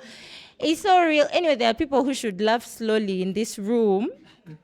But, you know, I just want to say that, like, no, I'm not attacking anyone. I just want to say that, like when we talk about things here, like, I really would like for us to think about them even when we are out of this room, to really apply them. So I teach children at church, and it's so easy for a child to learn a story, yeah, and be so excited to tell it to their parent. Like, that's how we know that they were listening, yeah. So that's really an application I'd like for us. So I think that's the struggle with collaboration, because as a decorator, I want to tell you for free, like, it's, even for me, there are days when I'm just like, when I get someone is going to come and ask me, you know, how did you do that centerpiece? And I'm going to say, well, I can't tell them. Next time they'll say, it will be my client who go to them. But I think the realizing that we are all in this together maybe is what facilitates the collaboration. Okay, so I'm going to put a question out there. It might seem like I'm directing it to Liz, but so what do you do if someone wants to collaborate with you? So for you are left on red, but some of us, a person approaches you and you know them. This is Jab, he's your friend, and he wants to collaborate with you, but you're just not feeling his vibe. Like, there's just something about him, right? How do you? I mean, so she's talked about the importance of collaboration, right? You've been through that whole thing of really wanting to reach out to people, and Liza's mentioned, you know, reaching out to people, and they have left her on red. So I imagine she might be more gracious to the rest that approach her. But now this is Jab, who you know, and there's just something about his vibe this time round, and you're not, you're not in position. So she's good. Imi is going to give Liz's answer. And how do you go about that? Bearing in mind the other factors of, you know, the importance of this thing, but you also know how important it is for you to vibe with. I'm thinking the truth is, in the creative space, like all things life, you have to fuck around to find out. some in some certain to a certain measure, but in the event, so you know them, what is off about their vibe? Is it you don't like want to work with their style or feature their style in your portfolio? If you're like the kind of person that does work for a portfolio, is that the question? Is it their professional sense? Like, what is off? First of all, is it like how they do work? Are they just not professional? Do they not keep time? What is off? Because if the issue is they don't keep time, then Yeah. it's a thing of Okay, so communication. let me with add them. to that question. How do you select the people to collaborate with? Because I'm guessing that's where it comes from. Of you might feel something is off. How do you select? Like I said, so it's a gamble of, are you willing to take the chance? Because I can decide we can collaborate the same way you do work, but you can decide I'm not going to post this because it's not what I want under my portfolio. The client is happy, but you don't feature it in your work. You're like, I served their need, I solved their problem. But I'm just the same way you like shoot content, but you sometimes think about it in retrospect and you're like, okay, I'm not going to post that. Or then you're like in another season of your life and then you eventually post it, like it becomes relevant then. So I think one, to find out who to work with, it's a gamble because even the people you think you're feeling, you could collaborate with them and you only find out when you're in the thick of it that you don't gel. Yeah. So let's. Yeah. Kemi, just tell us. Makobi, you can get the microphone. So what comes up for me when we talk about collaboration is alignment. There are going to be plenty of people you don't align with, but also for you to know who you are aligned with, you need to know your style, for one. You also need to know what you're trying to communicate. I'll go back to what I said at the beginning. For me, when I think about creative style, I think about communication. Are you effectively communicating to the people you're trying to reach in the way that you are hoping? You know, what are you trying to say in your art? What are you trying to say in whatever it is that you're creating? So, you need to be able, collaboration isn't like literally with everyone. You need to be able to align. I think that's one of the wonderful things about working with other creators, like in the social media space. Working with other creators, first of all, has created a situation where we know who is niche in what, so that if people approach, there's some things people approach me for and I just don't fit. I'm like, my guy, I don't align. Like, I'm like, listen, this sounds dope. I would love to make money, but I don't align actually, and I won't give you what you need. Do you know who you should talk to? Prim. She fits this because of XYZ. Reach out to her. She's going to help you to achieve this thing that you're trying to achieve. So I think it all goes back to alignment, whether you're collaborating with a brand or a fellow creator or whomever, even with like if I'm creating, I don't know, a campaign and I want to work with a videographer, photographer, also what is their style? Like, can we actually align? Yeah. Maybe they are more interested in, I don't know, documentaries, in which case now we're not going to fit, right? So I think alignment is something to keep in mind even as you collaborate, because collaboration is wonderful, but it needs to be strategic. It needs to be a strategic alignment in there. Yeah. Keyword alignment. Said. Do you remember what you want to tell us? You do, eh? Okay. Let's just hear from Said, just a thing. So I think it's very important for creatives to collaborate. So, for example, young artists, for them to get the experience, to learn the thought process, how to generate ideas, how to do certain things, how to understand the industry. It's very difficult if you do it as a startup, So once you collaborate probably with the seasoned creative, it is easy for you to learn. You get, and for example, this is a collaborative project I created with Baraka. So the advantage is we're trying to create a visual alternative to the song Angel of Mine. So it gives us a platform where we are able to tap into the people that are really into the visual and the people who listen to the audio, so they can be able to understand that this is the image of what an angel would look like, because this is a mother and the son and or daughter, so they're trying to embrace. So when you collaborate with such different probably audiences, it gives a different meaning to or a new meaning to the ideas that you wanted to put across. Uh-huh. Yeah. Yeah. And the other thing is it bridges the gap or gives you new audiences. Yeah. As if you have a different style, this one has a different style. So you're able to even create a new audience. You get, because now people can see, hey, William created with Bob, and they came up with this amazing concept or body of work. Tereka, I don't know if you know that guy, Yiga. He creates he creates paintings that are African dolls, dole yebyai. So, so, so, so it takes us into if I collaborate with him, it gives us that new audience where people can be able to see what he creates, what I create, and how we are able to, lastly, execution. Execution, it becomes a little bit easier. At times when you have a thought process, you may not have the skill or to execute. But if I collaborate with someone, for example, if I want to I have a project that I want that is into photography, probably I can reach out to William and say, you know what, can we do this? Basically, me myself, I can't execute the idea.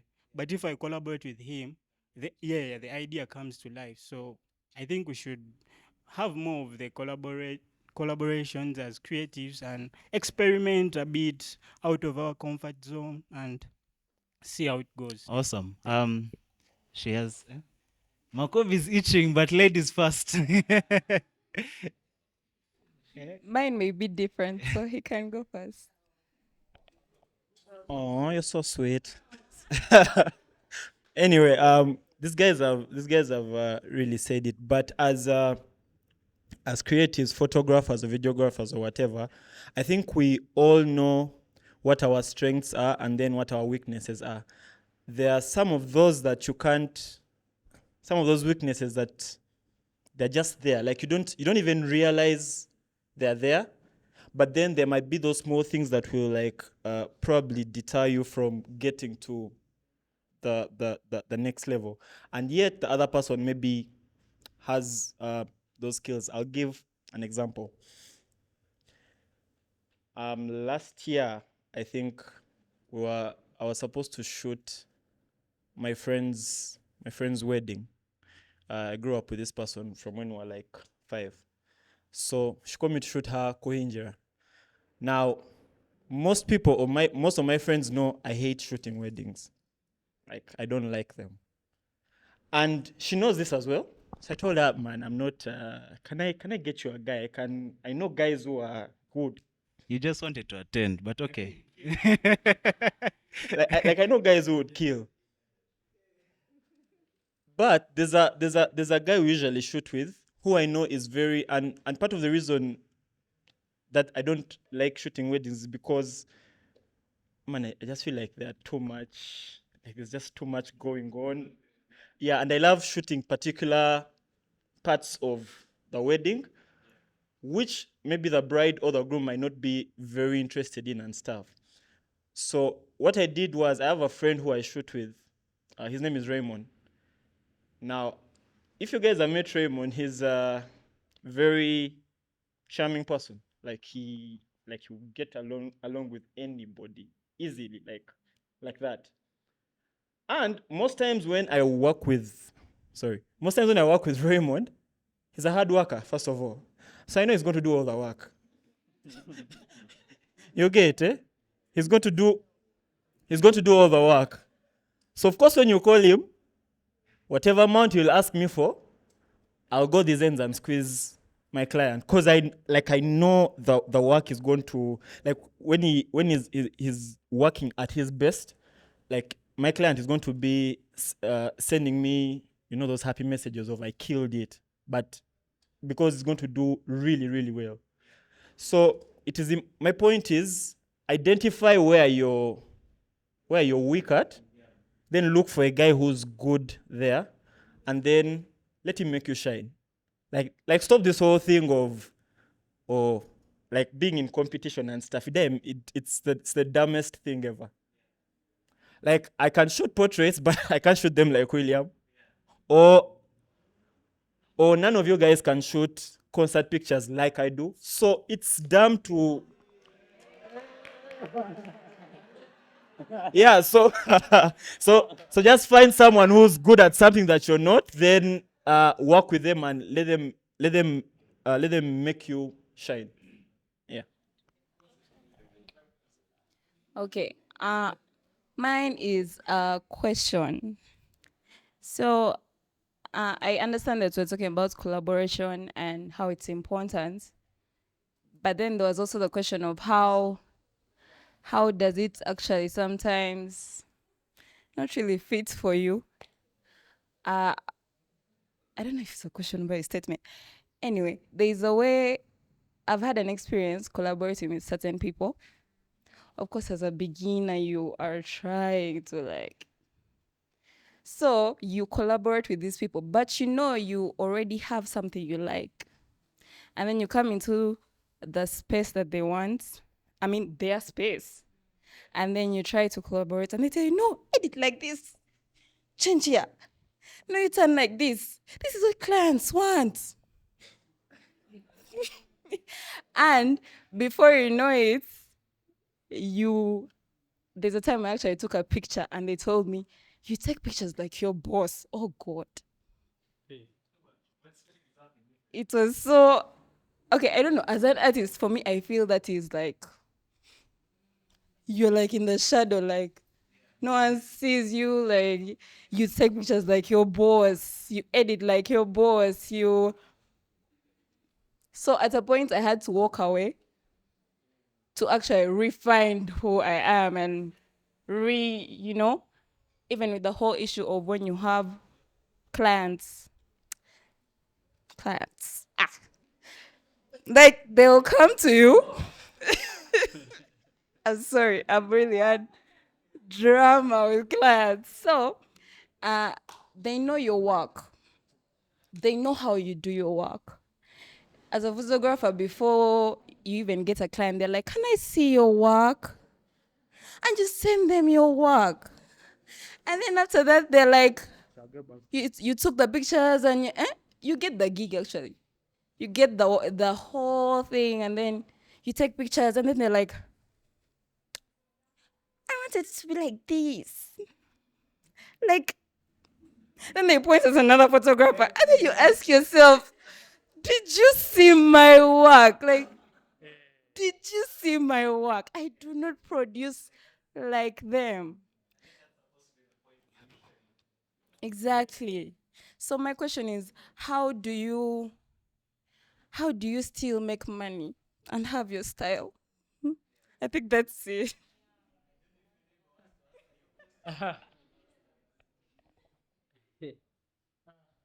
Yeah, hello everyone. I'm happy to see all of you. My name is Yiga. Yeah, I hope I answer her, but then as well, touching on a certain element in terms of collaboration, it is really important to know when to collaborate. Aside from from the alignment, what and what, but when do I need to collaborate? Figma Maker has a collaboration with Casper Nyovest. Casper is so big in South Africa. Fig is big here. Casper didn't push for Fig, and we see it's Fig who needs it more, So it is always good to know when, because at a certain point it will be something that will hit you so hard that you will even go many steps behind. So for us as visual artists, we prefer not to collaborate, but to be an apprentice. Because you see these kings, they need someone who is so humble. And it is always important to be humble, so as you can learn something. And by being humble, you can make money. Because when you're executing, because when you're doing what someone wants, people say not all glitters is gold, but it's until you get it and you're, hey, Kume, it wasn't gold. So before you get it, you don't know you're still going for that thing. So it is important to submit to a master for you to be a master. But in the process of submitting, what are you building as an individual? Yes, I'm editing like my boss, but what am I building after my boss? Creatives don't tend to create time for themselves after work. There is need for you to create time to search for yourself.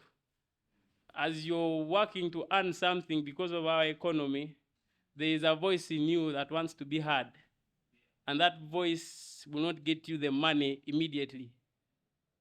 So I hope I've answered. And then also talking about collaboration. So about collaboration, I think, yes, alignment, very nice, because there you will be like, okay, let's say if they go into statistics, they will say this one is 90, even the other one is 89. Like there's only one missing. So both of you can be there. Even if the ego comes in, you're like, at least I know I'm at your level, bro. Shoot your thingies, let me also be this side of, you get. And that thing will never cease not to happen. Like it will always be there. And when you see that someone is bringing it in, omanya, you're also somewhere. Because you're not anywhere, Yeah, so nze chechuchendo is that to know when to collaborate.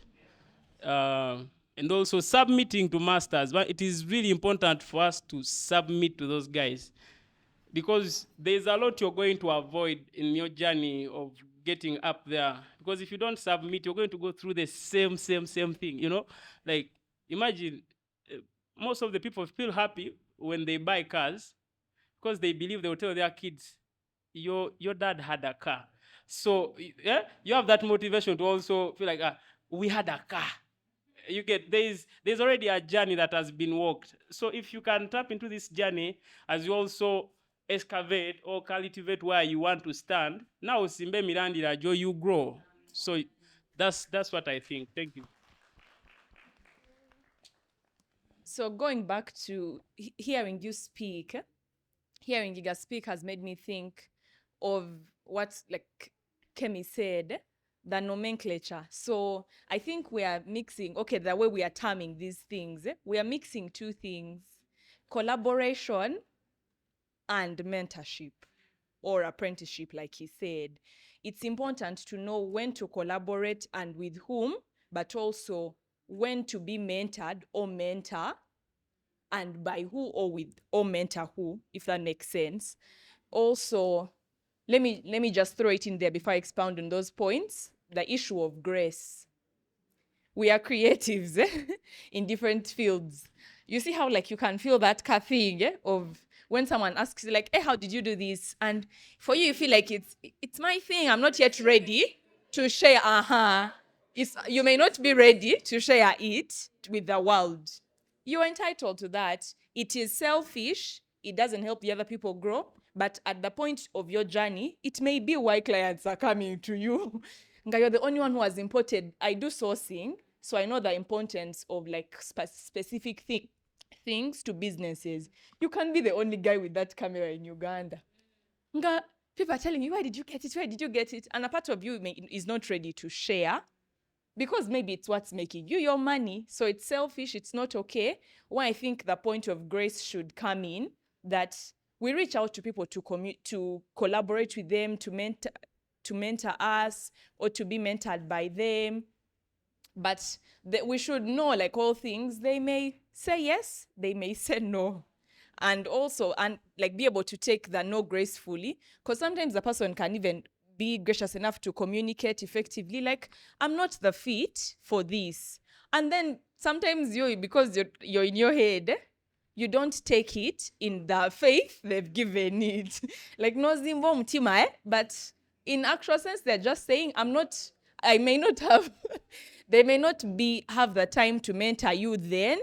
So it's a thing of what takes me back to communication. Have a clear conversation. Are you willing to mentor me? Or do you want mentorship? Do you want collaboration? Because sometimes those big guys he's calling kings in our field, they want to mentor, but for a price. So it has to be, are you willing to pay their price? Other people are down to mentor, but not collaborate because they probably don't feel like they have much to learn from you. Ideally, a collaboration is a give and take on either end. It's like communication, but we look at it one way. How will they add, what will they add to me? Yet it should also be a question of, when I present a collaboration deal to this person, do they have anything to get out of this from me?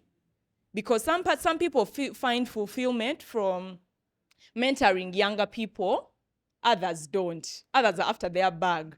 They're like, do they have the audience I want to tap into? Then I'll do it. So it's important to communicate, but also understand where both of you are at. That if the king doesn't want to work with you now, make peace. You look for people at your level. You grow together. Look for fellow mortals.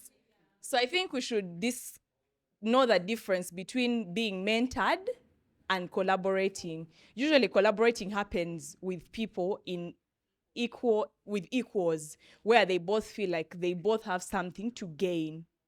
Mentorship happens or apprenticeship with someone who is better than you at something, with the kings.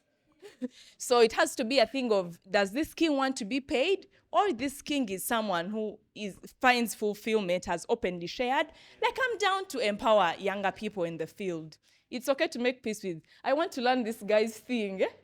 H2, if they're not up for it, fine. If you're dying to do it, find another way. If you've discovered it doesn't work, I wanted us to know the difference so that the expectations are clear from the get-go. Sometimes you approach someone saying collaborate, in actual sense it's a mentorship, because they're not getting much from what they're doing is teaching you their craft. You're not both gaining as such.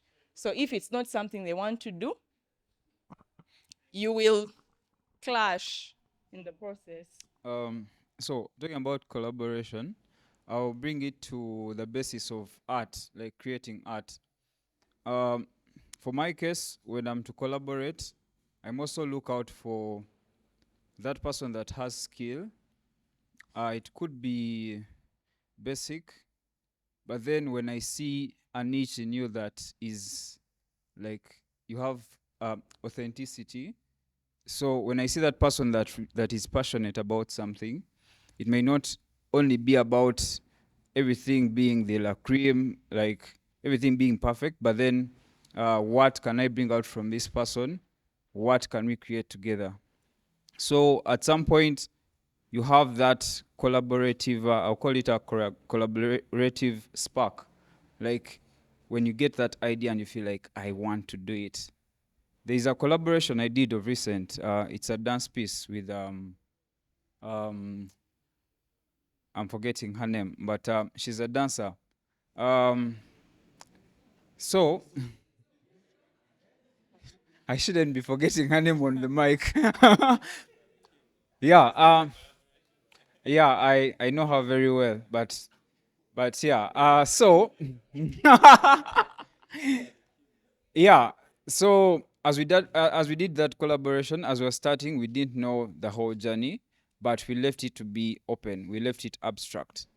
So even whatever costume I sourced or location, it was more so abstract. So our goal was to bring out something abstract, but then it communicates something. So the title was Mystery. Mystery is abstract, like you don't know what is going to happen.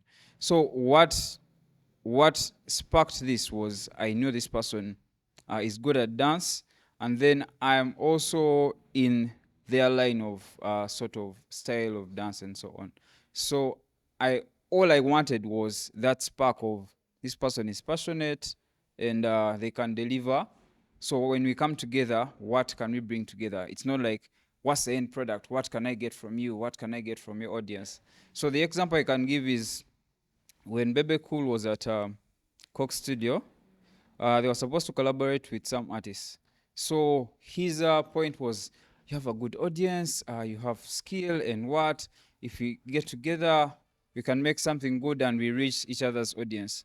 But the other guy was like, yeah, Justin Derulo was like, how about that time, that moment when we are creating? Like, what energy comes from there? Like, that matters most than, yeah. So in most cases, it's not the end product. Like, you get there, but then that time right there. Nice, thank you. We have talked about kings and bakabaka muchintu. So let's hear from my neighbor here. He has certain thoughts. He can introduce himself and share his thoughts. Okay. Good evening, guys. My name is Nicholas Bamlanzeji. I'm a photojournalist and photographer. Yeah. Well, when she was talking about mentorship, something came to my mind that I've seen happening before.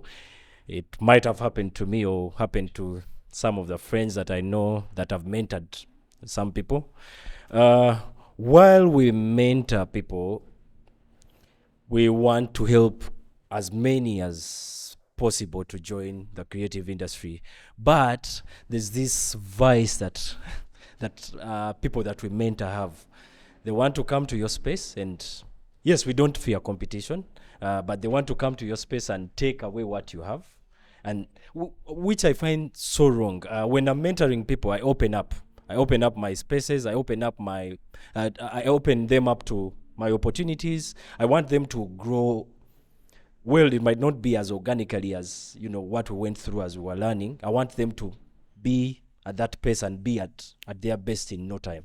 But most of the time, you bring on someone, you try to help them climb the ladder so fast, and before you know it, they are scooping this client, they're scooping the other one.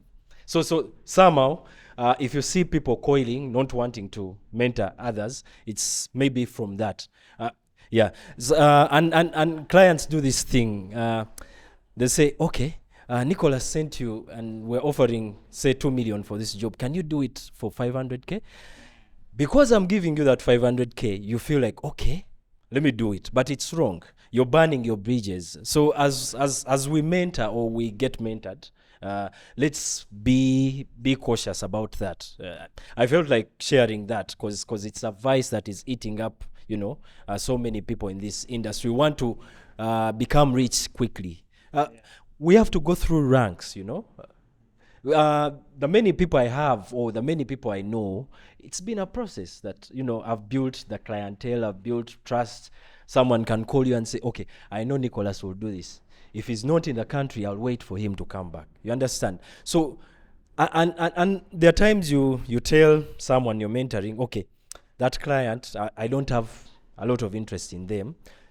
Go charge them. This is what I normally charge them. You may go slightly lower. You want them to start from somewhere, and most times we open up so much, I don't know, but it doesn't take away the fact that we want people to join the industry and and not go through the pain we went through, to have a safe landing, but sometimes we get so disappointed when these guys turn against our backs and do certain things. So I just wanted to pass a word of caution to guys who are joining the industry.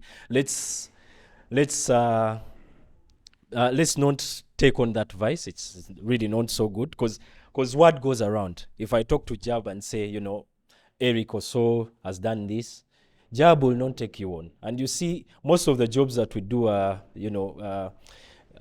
from referrals. I don't know about you, but most of the jobs I've done are through referrals. So if word goes around, you're burning your bridges so fast or too early into the game. So yeah. Sorry, Mr. Chinene over there has something to say. I've said your name, but please introduce yourself. Hello, everyone. Yeah, I'm Kinene Michael. I do filming, and it's basically how I earn my living. Collaboration. Sorry, my voice is a bit shaky. I think I'm just excited about the topic. Of course. Anyway, for starters, with the little experience that I have, I see collaboration at different levels. In what way? I'll forgive me, guys. I'm going to refer to what I've done, and because I can best refer better that way, and probably you might pick a leaf or two. I'm a person who loves doing work with persons of different specialities, professionalism. Sorry, I'm using professional, but obukugu, you know? You get what I'm saying? It don't matter what level you're at, as long as you have something to put on the table in terms of addition to a project. Why am I saying that? Many times, I know majority of us, all the projects we work on are not ours. They're usually for clients. And at the end of the day, the client, all they want is the A game of the team that's going to execute the project. And sometimes, how do I pick persons I'm going to work with on a project? One, what are they good at? And as we're executing this project, do I give them room to shine? Not to shine to show off, but to shine to have a plus or to have an add-on on what we're doing in terms of even directing. Because as a must, if you know where you're coming from and you know all the challenges you could have gone through to get where you are in terms of attaining the skill that you have, because we're talking about a style. Believe me, the one thing we all have in common is, mwana basajja balinga tebampa gap. You know, they never gave me that room to shine, to experiment, But it also comes down to what sort of project are you bringing this person? Katugambe, he or she is at an entry level in terms of even how in terms of her style level. Probably she's still discovering herself. How much room do you give her to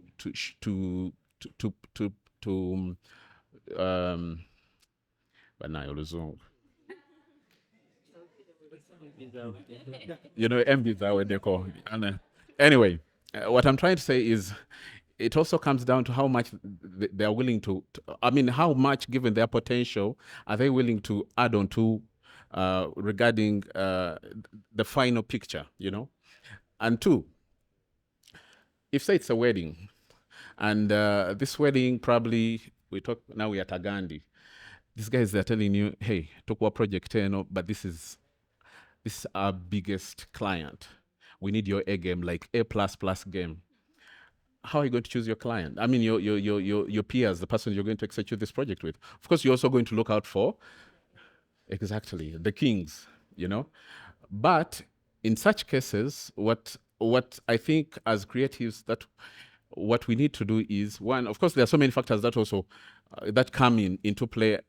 But again, there's also the financial bit of it. Do I have the ability to carry even the persons who want to also be part of this? Because at this point, we're going to even have room, because there are events like, say, those destination weddings. You have a lot of time on you, but again, you want people to have room to create as much as they want, such that at the end of the day, when the client sees the final piece, they're like, you guys, you gave us this is what we've been looking for, So it's upon us now, as I don't want to call ourselves kings, but as persons in this space, in this industry, I think it don't matter. Just create room for that other person to come on board, such that you make them appreciate themselves, that they are playing a role. But not only that, you people are talking about mentorship, but in this case, I think it's having that cohesion, that collaboration.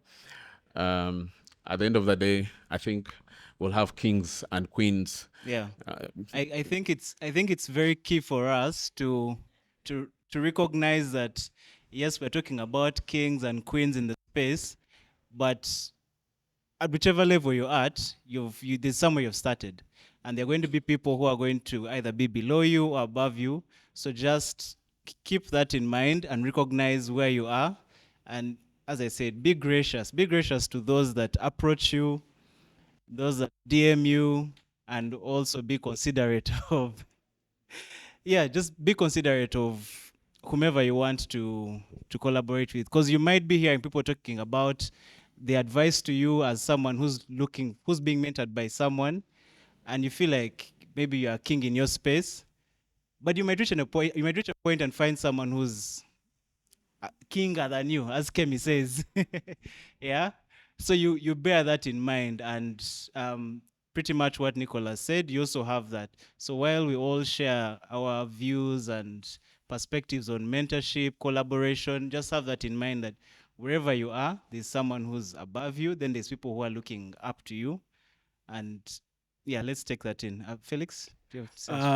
I wanted to highlight on a question she asked. She asked, how do you make money when a client tells you, I want this, yet it's not the kind of work you do?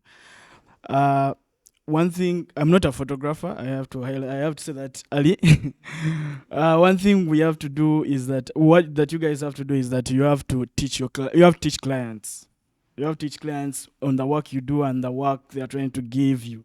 For example, under the brand we operate, the Tribe UG, most of the content we put out is lifestyle content. And when we put out this content, we normally credit whoever has taken the picture or has created the video. And when a client saw it and was like, hey, I want your photographer. The client just knows I want a photographer. We're like, okay, cool. What do you want them to do? Pretty much a brief. And then when they gave us the brief, it was documentary work. And they were insisting on that particular photographer. And we were trying to tell them that's not the style they do. That's not the kind of work they do. And that's how I ended up calling you. And then you recommended documentary photographers. And then I think we worked with Steven. I had never met him till today. We did the job, we never met till today. But all that came down to us teaching the client that this is the kind of photographer you want. This is the work they have done before. And it's from that learning that then the client will understand you, because after we delivered the pictures, the client understood what we were talking about. And then the other thing about style, I've heard you guys share a lot about style. And from what I've learned, like Wetwen was talking about style, he took it to a spiritual level. But for me, I want to bring it back down to not to earth, but to a guy like me who is trying to hire talent. Style to me goes beyond your work. It is even your brand of who you are as a person and how you execute your work. You may be a talented photographer, but if it's a hassle to work with you, like you don't keep time, you don't hand in photographs on time, I won't work with you, regardless of how good you are. But if I'm in a room like this and Makobi is speaking about Raymond and saying Raymond is dedicated to his work, I already automatically want to work with Raymond. So the style goes beyond the work you guys do. For us who are on the outside looking in, want to work with you, want to hire you, it goes beyond the work you do. It's about also your brand, and the brand at the end of the day is what people say about you when you're not in the room. Yeah, thank you very much. I just to add to what you're saying, well, to combine the two, because when you asked, there's also something you mentioned of, how you share your profile, and someone has seen your profile, but then they expect what you've not shared in your profile. So I imagine you have to go the extra step to either take them. We get these opportunities. Someone reaches out to you and they're asking you, are you available on this day or whatever? You take advantage of that situation and take them through your process. Show them your work. Tell them exactly how you go about your process, and ideally it's going to help you kind of curb those situations, so that when they work with you, they know what to expect and they know how you're going to present yourself. I know on a deeper level it's all about branding. It might become easier if you brand yourself well. You might not have to do a lot of explaining, but it plays a big role. Guys, who's driving an Alteza, silver Alteza? John? It's not you. Guys, in case you have a silver Alteza, so you need to go and... Anyone? Okay. Sure. I'm Geoffrey. Geoffrey. Okay, I'm a photographer, documentary photographer, but also I do lecture, graphic graphic designing. So for me, the best way, it may not be a style, but is picking inspirations from different guys or different kings. Okay, not kings, different people in the field. Those who have taken some time and those who have been there shortly. For example, I'm not a wedding photographer. I don't enjoy it, but Let me just say, if you're a photographer, shoot at least 5 weddings. Just do it. To help you so much. okay, I've shot a lot of weddings, but I enjoy a few. But I keep following up Makula Pictures. He's amazing photographer. I also keep following William, but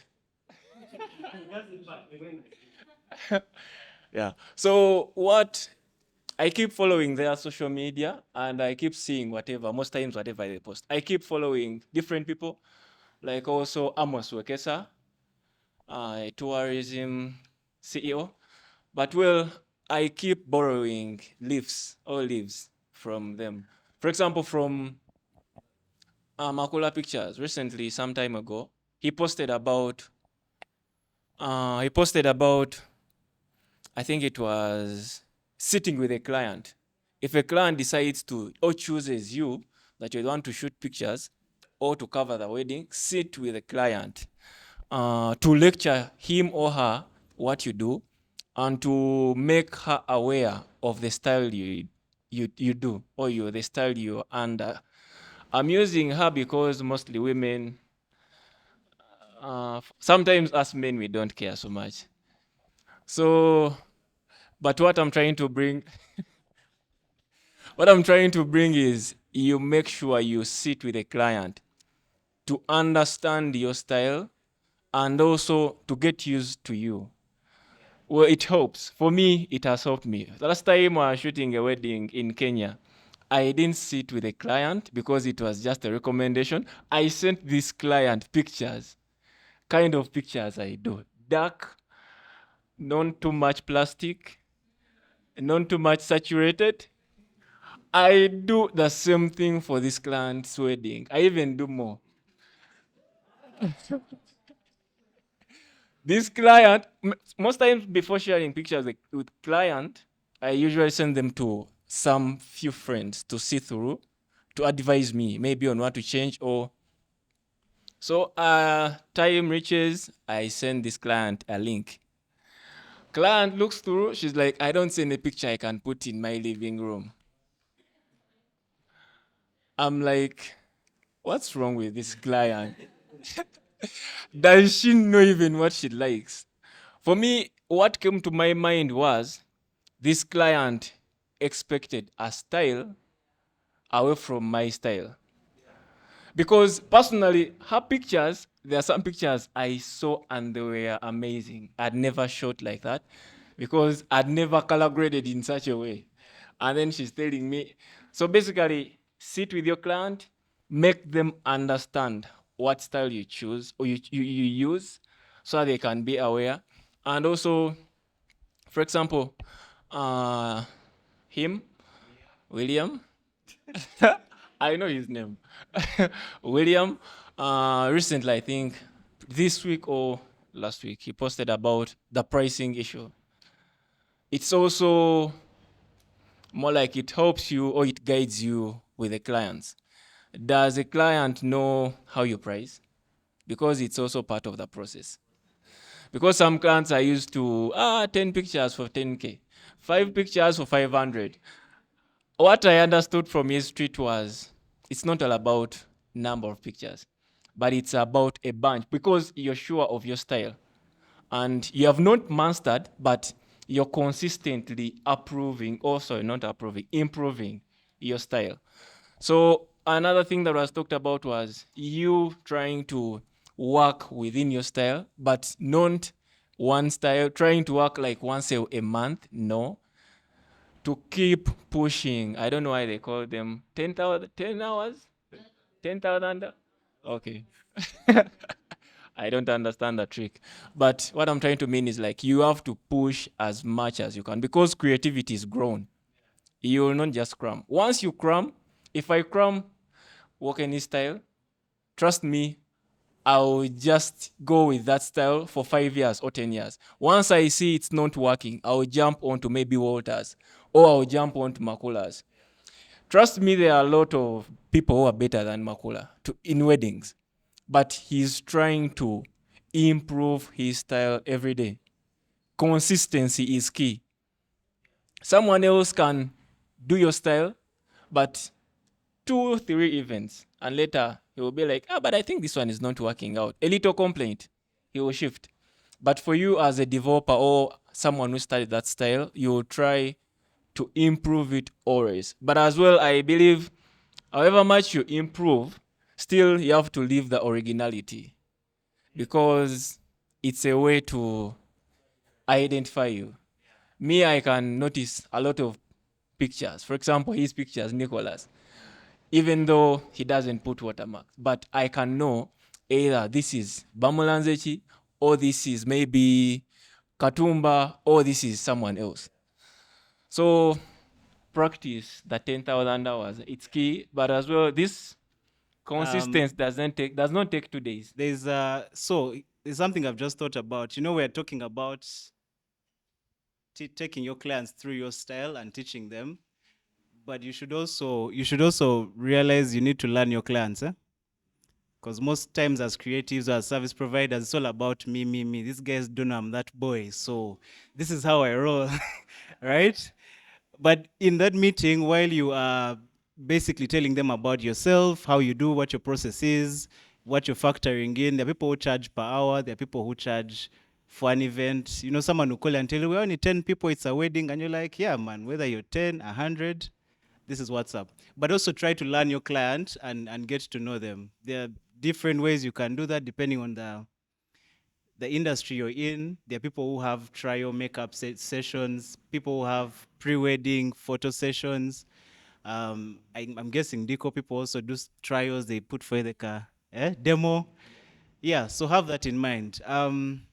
You mentioned something about, after you've taken your photos, you share them with your peers, like with your friends. And Kemi, I want to ask you a question. Kemi and William, right? How important, what's the role of mentors? They've talked about mentors. She talked about, he's talked about peers. We've talked about mentors, peers, and these people that are below us. But generally, what's the role of the criticism or the feedback that we get from those people in developing our unique style? When you think about, just consider whichever you might find relevant to your situation. Is there any importance on getting feedback from these guys, mentors, or the people you're collaborating with, or your peers? And exactly what does that look like when you factor it in? Okay. I guess let me talk about peers, because that's something I'm more familiar with. Yes, the people you collaborate, at least that I've collaborated with, their feedback has been very important to my process and continues to be, actually.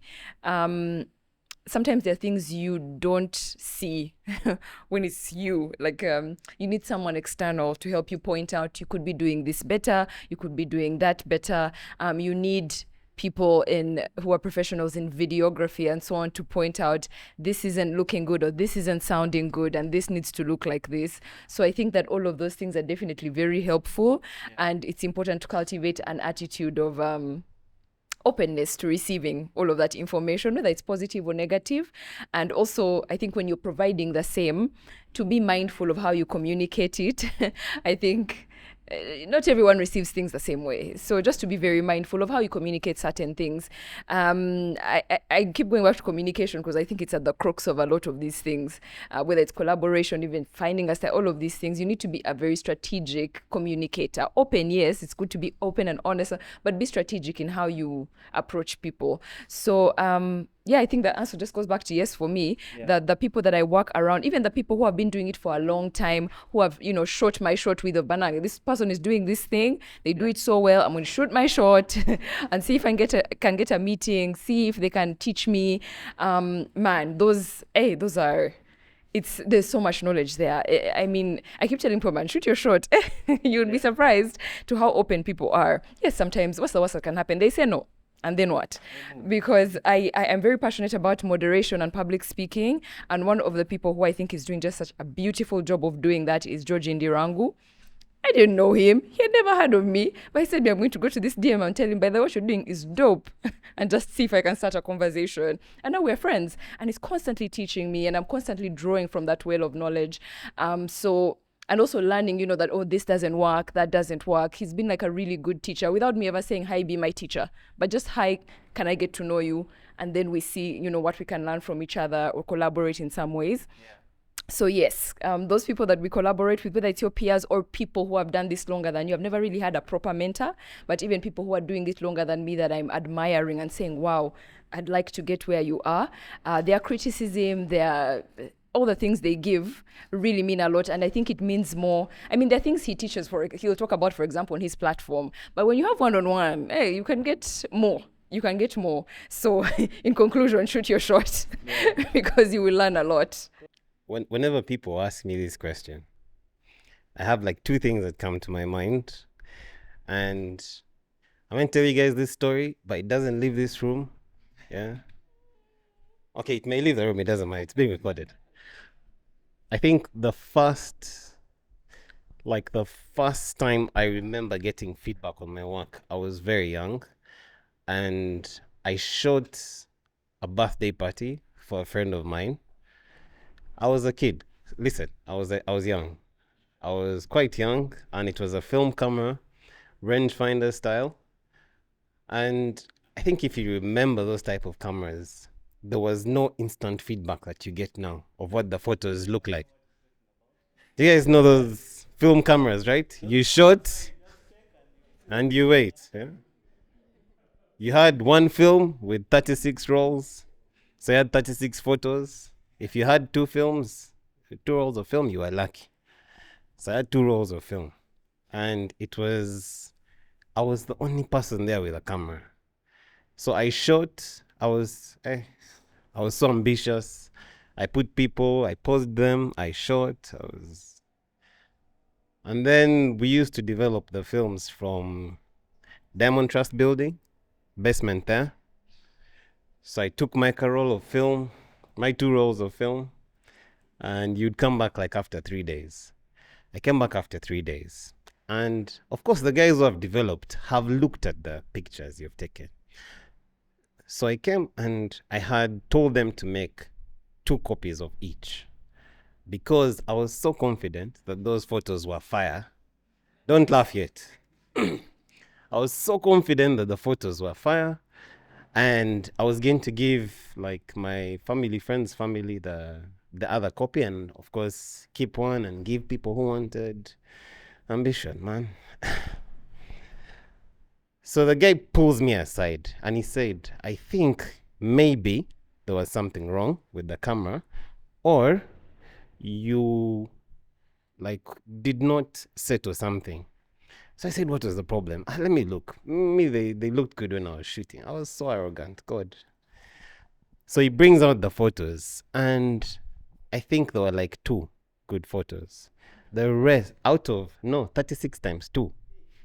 Yeah. And here's what the problem was. I had not shot with a rangefinder style camera before. And usually what happens is your point of focus is displaced from what you're seeing normally. So you have to account for that.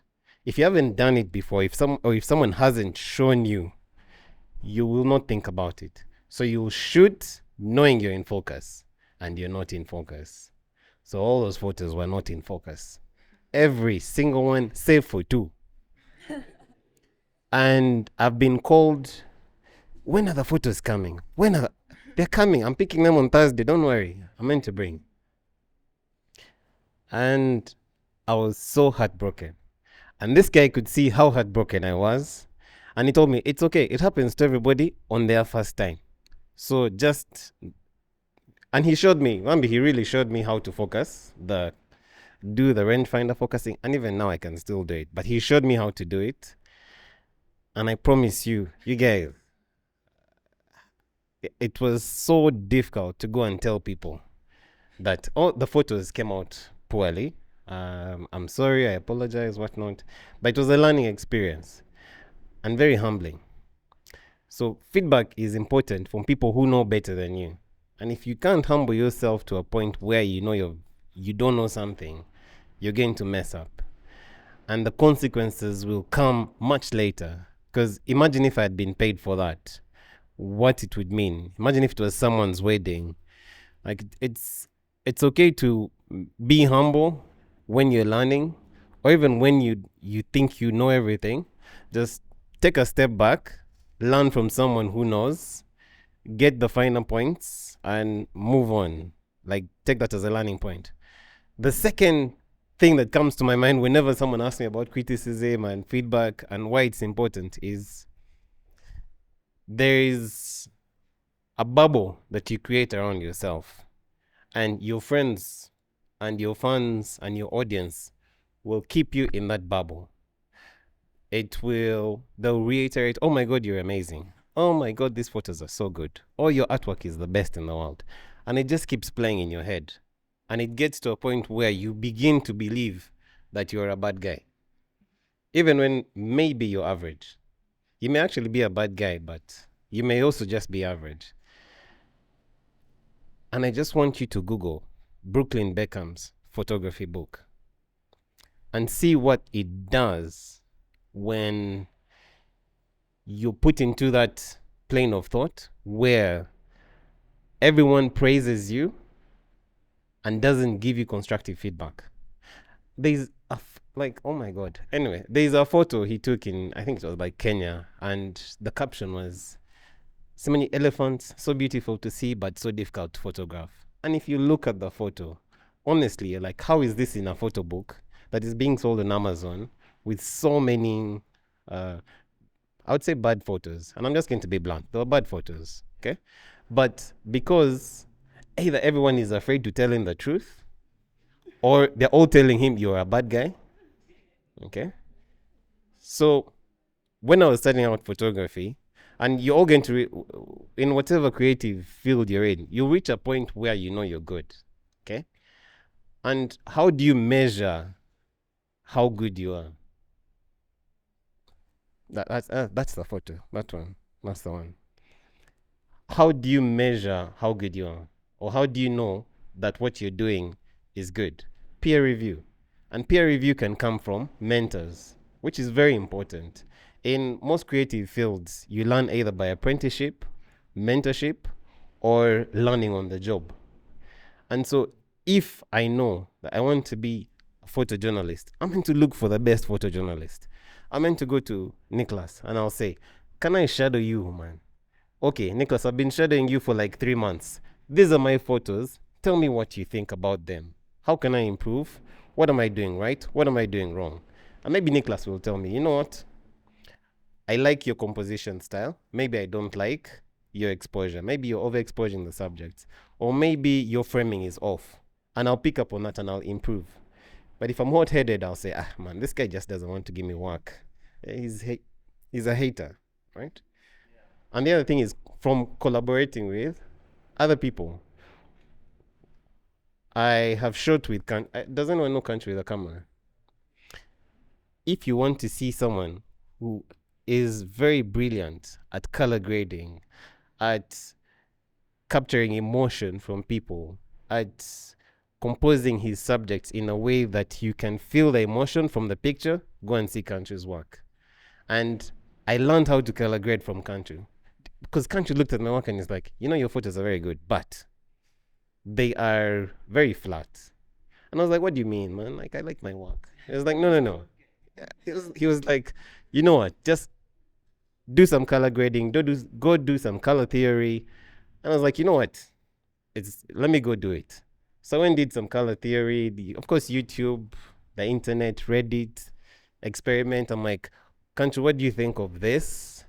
He's like, okay, maybe pull back a little here, do this, experiment with that.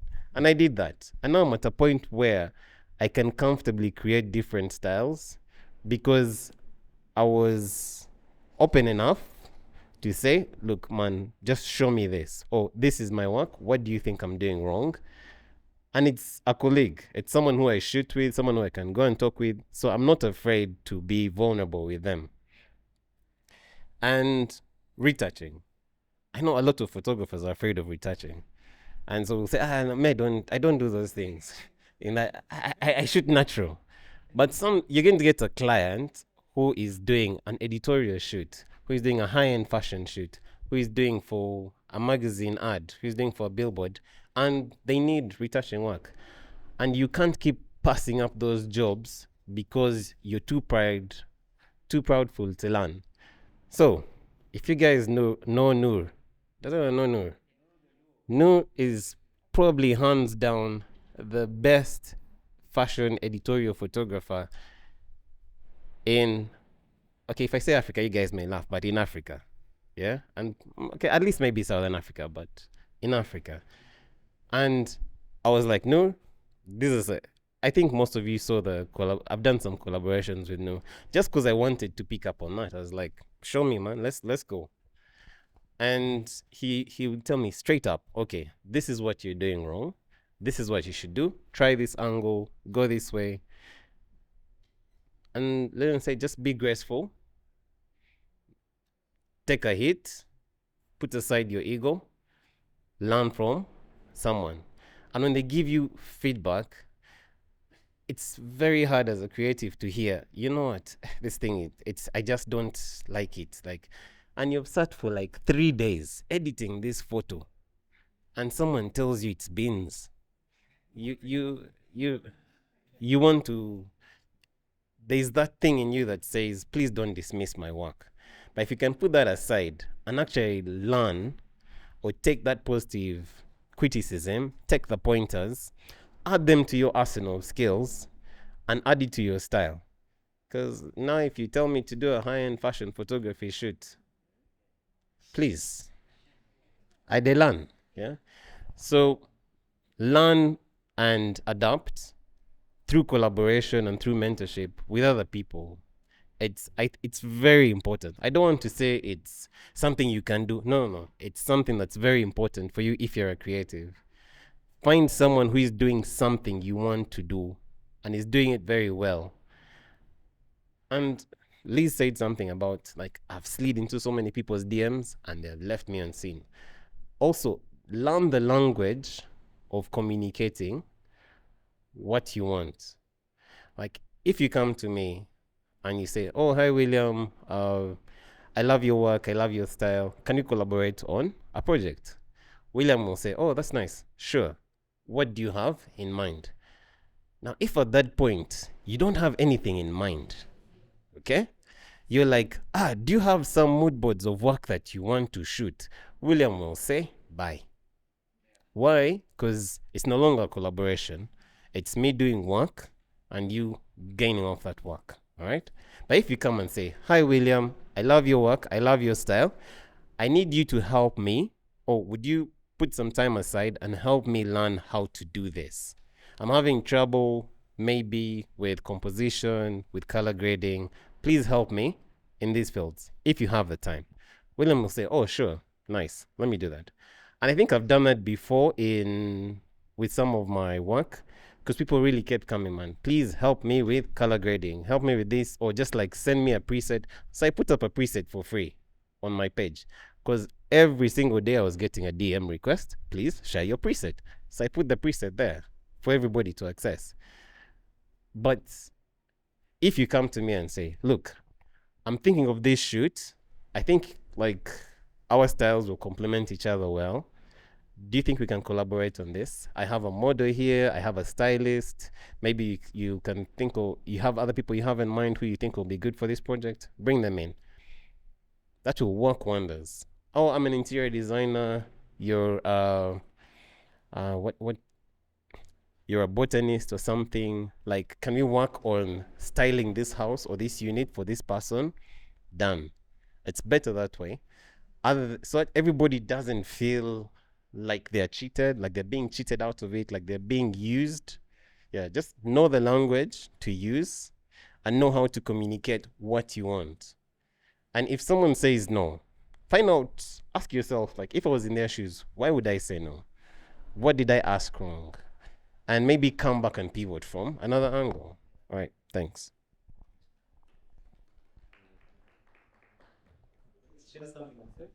Hi, everyone. My name is Maka Ali. I'm a documentary photographer of capture photography. So, two things. I used to be Makobi's light assistant. So, two things. The easiest way to break through something is making friends. I don't know how many friends I've met through Makobi. That's the easiest way of easing your way into something. If you want to collaborate with, say, William, I'd make friends with Makobi, have a conversation first, talk about your kind of photography. That's how I met my mentor, Andrew Katende. First time I showed him my work, he told me, "You're on vibes."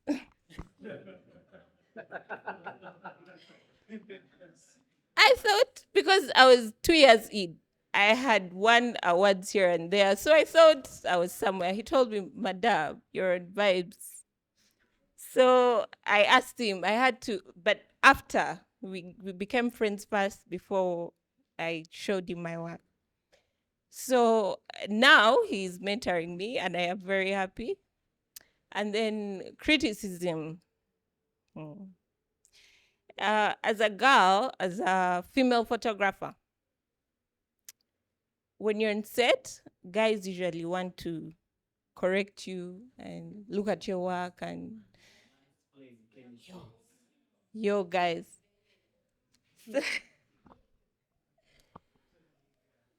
I'm going to give you two examples. This guy walked up to me and asked to see my work. "Hey, what are you taking? Can I see?" I showed him. And then he started criticizing there and then. So this picture, that picture, he changed my settings. I was in shock. I kept looking at him like, okay. So he did what he did and gave me back the camera. But the second guy started a conversation. That's now another gig. He started a conversation. "How long have you been taking pictures? Do you want your pictures to look like this?" So I was curious. I asked, "How do I do this?" And blah, blah, blah. So there are two different ways of criticism. Communication is very important, and it's what will make all the difference in receiving feedback. Because I believe even in the communication, there's listening, and so it will help a lot in receiving the feedback from the people that you are accepting into your space to give you the criticism, and also even when you're giving it, because these guys who are mansplaining, they might think they are being useful or kings, or she might appreciate it, and yet it's just rude, right? So have that in mind, and it will give a big difference. She has something to say. I've already okay. Promise once again. So okay, my main question is like, do you guys, at a point, do you guys lack inspiration? Like when you're doing like most especially for the graphic designers. Okay, so Do is this regarding because we talked about inspiration as far as finding your unique. So your question is, are there people who No, I'm just you- like asking because sometimes it happens to me. Like I'm a student. We are always given projects. And sometimes you work on a project and it's literally looking the same as the previous project and it's so boring and you're lacking inspiration. And so I'm asking, like, how do you gain it back? Okay, graphics designers. Who wants to answer that question? As a graphic designer, I think sometimes students I teach or people I find, some fellow graphic designers, mostly students. Let me concentrate on students. Most times for them, they think they have to copy the whole idea. But as for me, most cases, even though I don't have maybe let me just call it a gig, or even though I don't have a project to work on, what I do is I get inspired. For example, on Pinterest, I make sure I visit Pinterest every day, not to look for a design, but to see inspirations, to see different ways and how different things are being done. Have you reached a point where you're not seeing the inspiration? So as you said, like that's your process, right? But have you reached? What do you think about that part where you look at your previous, the thing that you last did, and maybe there's no progression? What would you tell someone you can who's lack not an inspiration, but Mhm. that's because you have failed to find something exactly that fits what you want. But what I've learned is you can't copy, previously, you can't copy the whole thing. Like how Nino said, I can have an idea of my date, but I can decide to find inspiration to see how better I can improve what I have. Most cases, as we are lecturing, what we do is, as a student, you have to first draft what you have. And then you have to add on what you have. You may add on it 4 times, it doesn't matter. But most cases, you have to keep seeing where you're going and where you're from.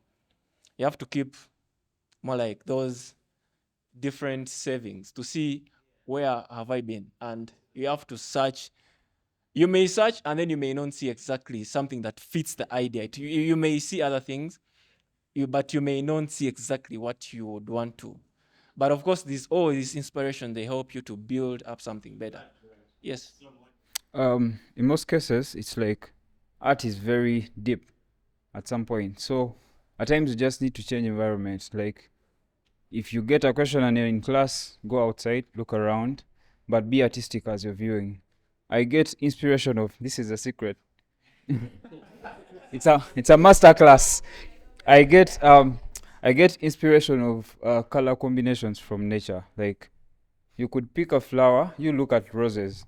It may be yellow, but then it tends to white, like those blends. So you can look for that particular white and that yellow, and you blend them together. So just be open, like, yeah, and be intentional about that environment. Tell us. Okay, I don't think that's a question that's a whole topic for like a whole day. But I'm thinking about, I'll give you the hard answer, like cultivating a creative process. All over, every creative has some magic, and they can do it consistently, even when the juice is low. Because imagine, like, okay, where I work, we have so many clients. Different briefs are coming in every day. Every single hour, you have to cultivate a new and fresh idea. But it's a process. So we have a process, and when you're true to that process, then you're able to replicate magic all the time.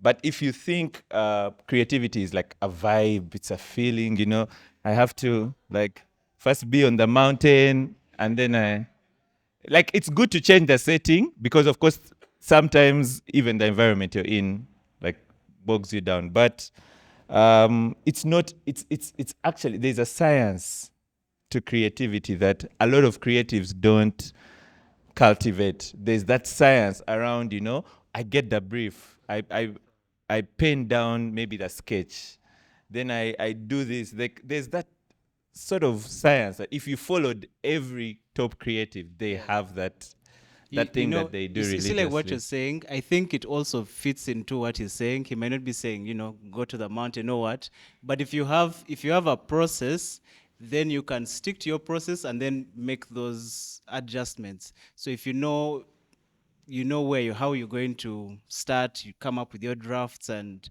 this and that, and keep your drafts, you maintain that, but maybe you'll change your environment, but while maintaining that, that process. I think he was asking what? You had I was asking if there's a certain science or formula that would you mind sharing with? I think that's everyone. That's your intellectual property. That's what makes him great. That's what makes Kemi great. That's what makes Felix very great. Like, it's the source. That's the thing that. Something small from Kemi. You're right. I think what I wanted to say to her, because I think you said you're still in school. I think there's a pressure to figure all these things out really quickly, but it's going to be a process. I'm not in graphics design, but just as a creative, it takes time to build that process because ideation is actually a process, and finding what your process is takes time. You're not going to wake up tomorrow or do exactly what William does. You see, probably part of Slomo's ideation process is changing environments. Maybe that's how it's part of his process. But when you find a process of ideation, it makes those blocks, which we all experience, a little bit easier to manage. So don't put pressure on yourself to figure it out now. You're going to figure it out over time. You'll see what works, what doesn't work. You'll figure out a thing, like an actual process that works for you. Yeah. Thank you. Bias is a natural thing in life. Whether we pretend and say, I'm going to be the best mentor with that, we are all biased towards something. If I came to you for help, you will bias me somehow to something that, you're used to, and that's natural. And I think the young creatives, don't be scared, because that guy has cultivated that style for years. Don't expect him to all of a sudden change because you want. It's what he knows. But again, we are all, like, as beings, we have a certain level of bias. Like our hearts, like, sort of oscillate to things. 95% of the decisions we make are subconscious. They are not cautious decisions. So it's very, very hard to mentor someone and not input your style, because they came to you because of that style. And if you're looking for a mentor who's outside your style, then I think that goes back to the thing that you guys were saying about alignment, that do not seek opinion or mentorship from people who are not in the playing field that you play in. You play in the Premier League, but you're going to the Premier League in Uganda to get an opinion. You get an opinion from someone who's getting their hands dirty in the stuff that you do, someone who's in the thing, so that by the time they speak, it somehow even aligns, even if you copy their style. Heck, let's say they want you to do it as they do. If they are great, you will become a great person by just doing exactly what they do. Then, like someone said, start cultivating yourself. Those extra hours. Say, okay, I edited these pictures because this guy wanted me to do it like this. But let me do another version that has my style. And then you start going. There's a pitch we did to a client, and the client absolutely trashed it. He said, I don't want this. Guess what? We had to present to, like, the board of that organization, and we had 2 presentations. Ours that we believed in, and the one that the marketing department wanted. So we go there in the boardroom, blah, blah, blah, blah, blah. And guess what? The chairman of the board is like, this is shit. And he actually said that. And we're like, hold that thought. Pulled out the second one. And guess what? He said, that's the best work I've ever seen from you guys. But that was hours that we had done behind the scenes. So either you get defeated by the opinions of someone, or you get inspired to do your thing. All right. Thank you very much. Yeah. Larry D. You say anything.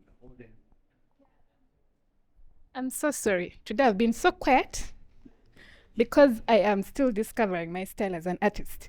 But there's one question a mentor told me, just one that gave this very sharp turn of my art. And she just told me, who are you? Period. Gwani, who are you? And from there, I started finding out, what do I like? What am I interested in? Which people do I? So everything was just circulating who I am as an artist. All right, guys, thank you very much for coming. I'd like to recognize our partners.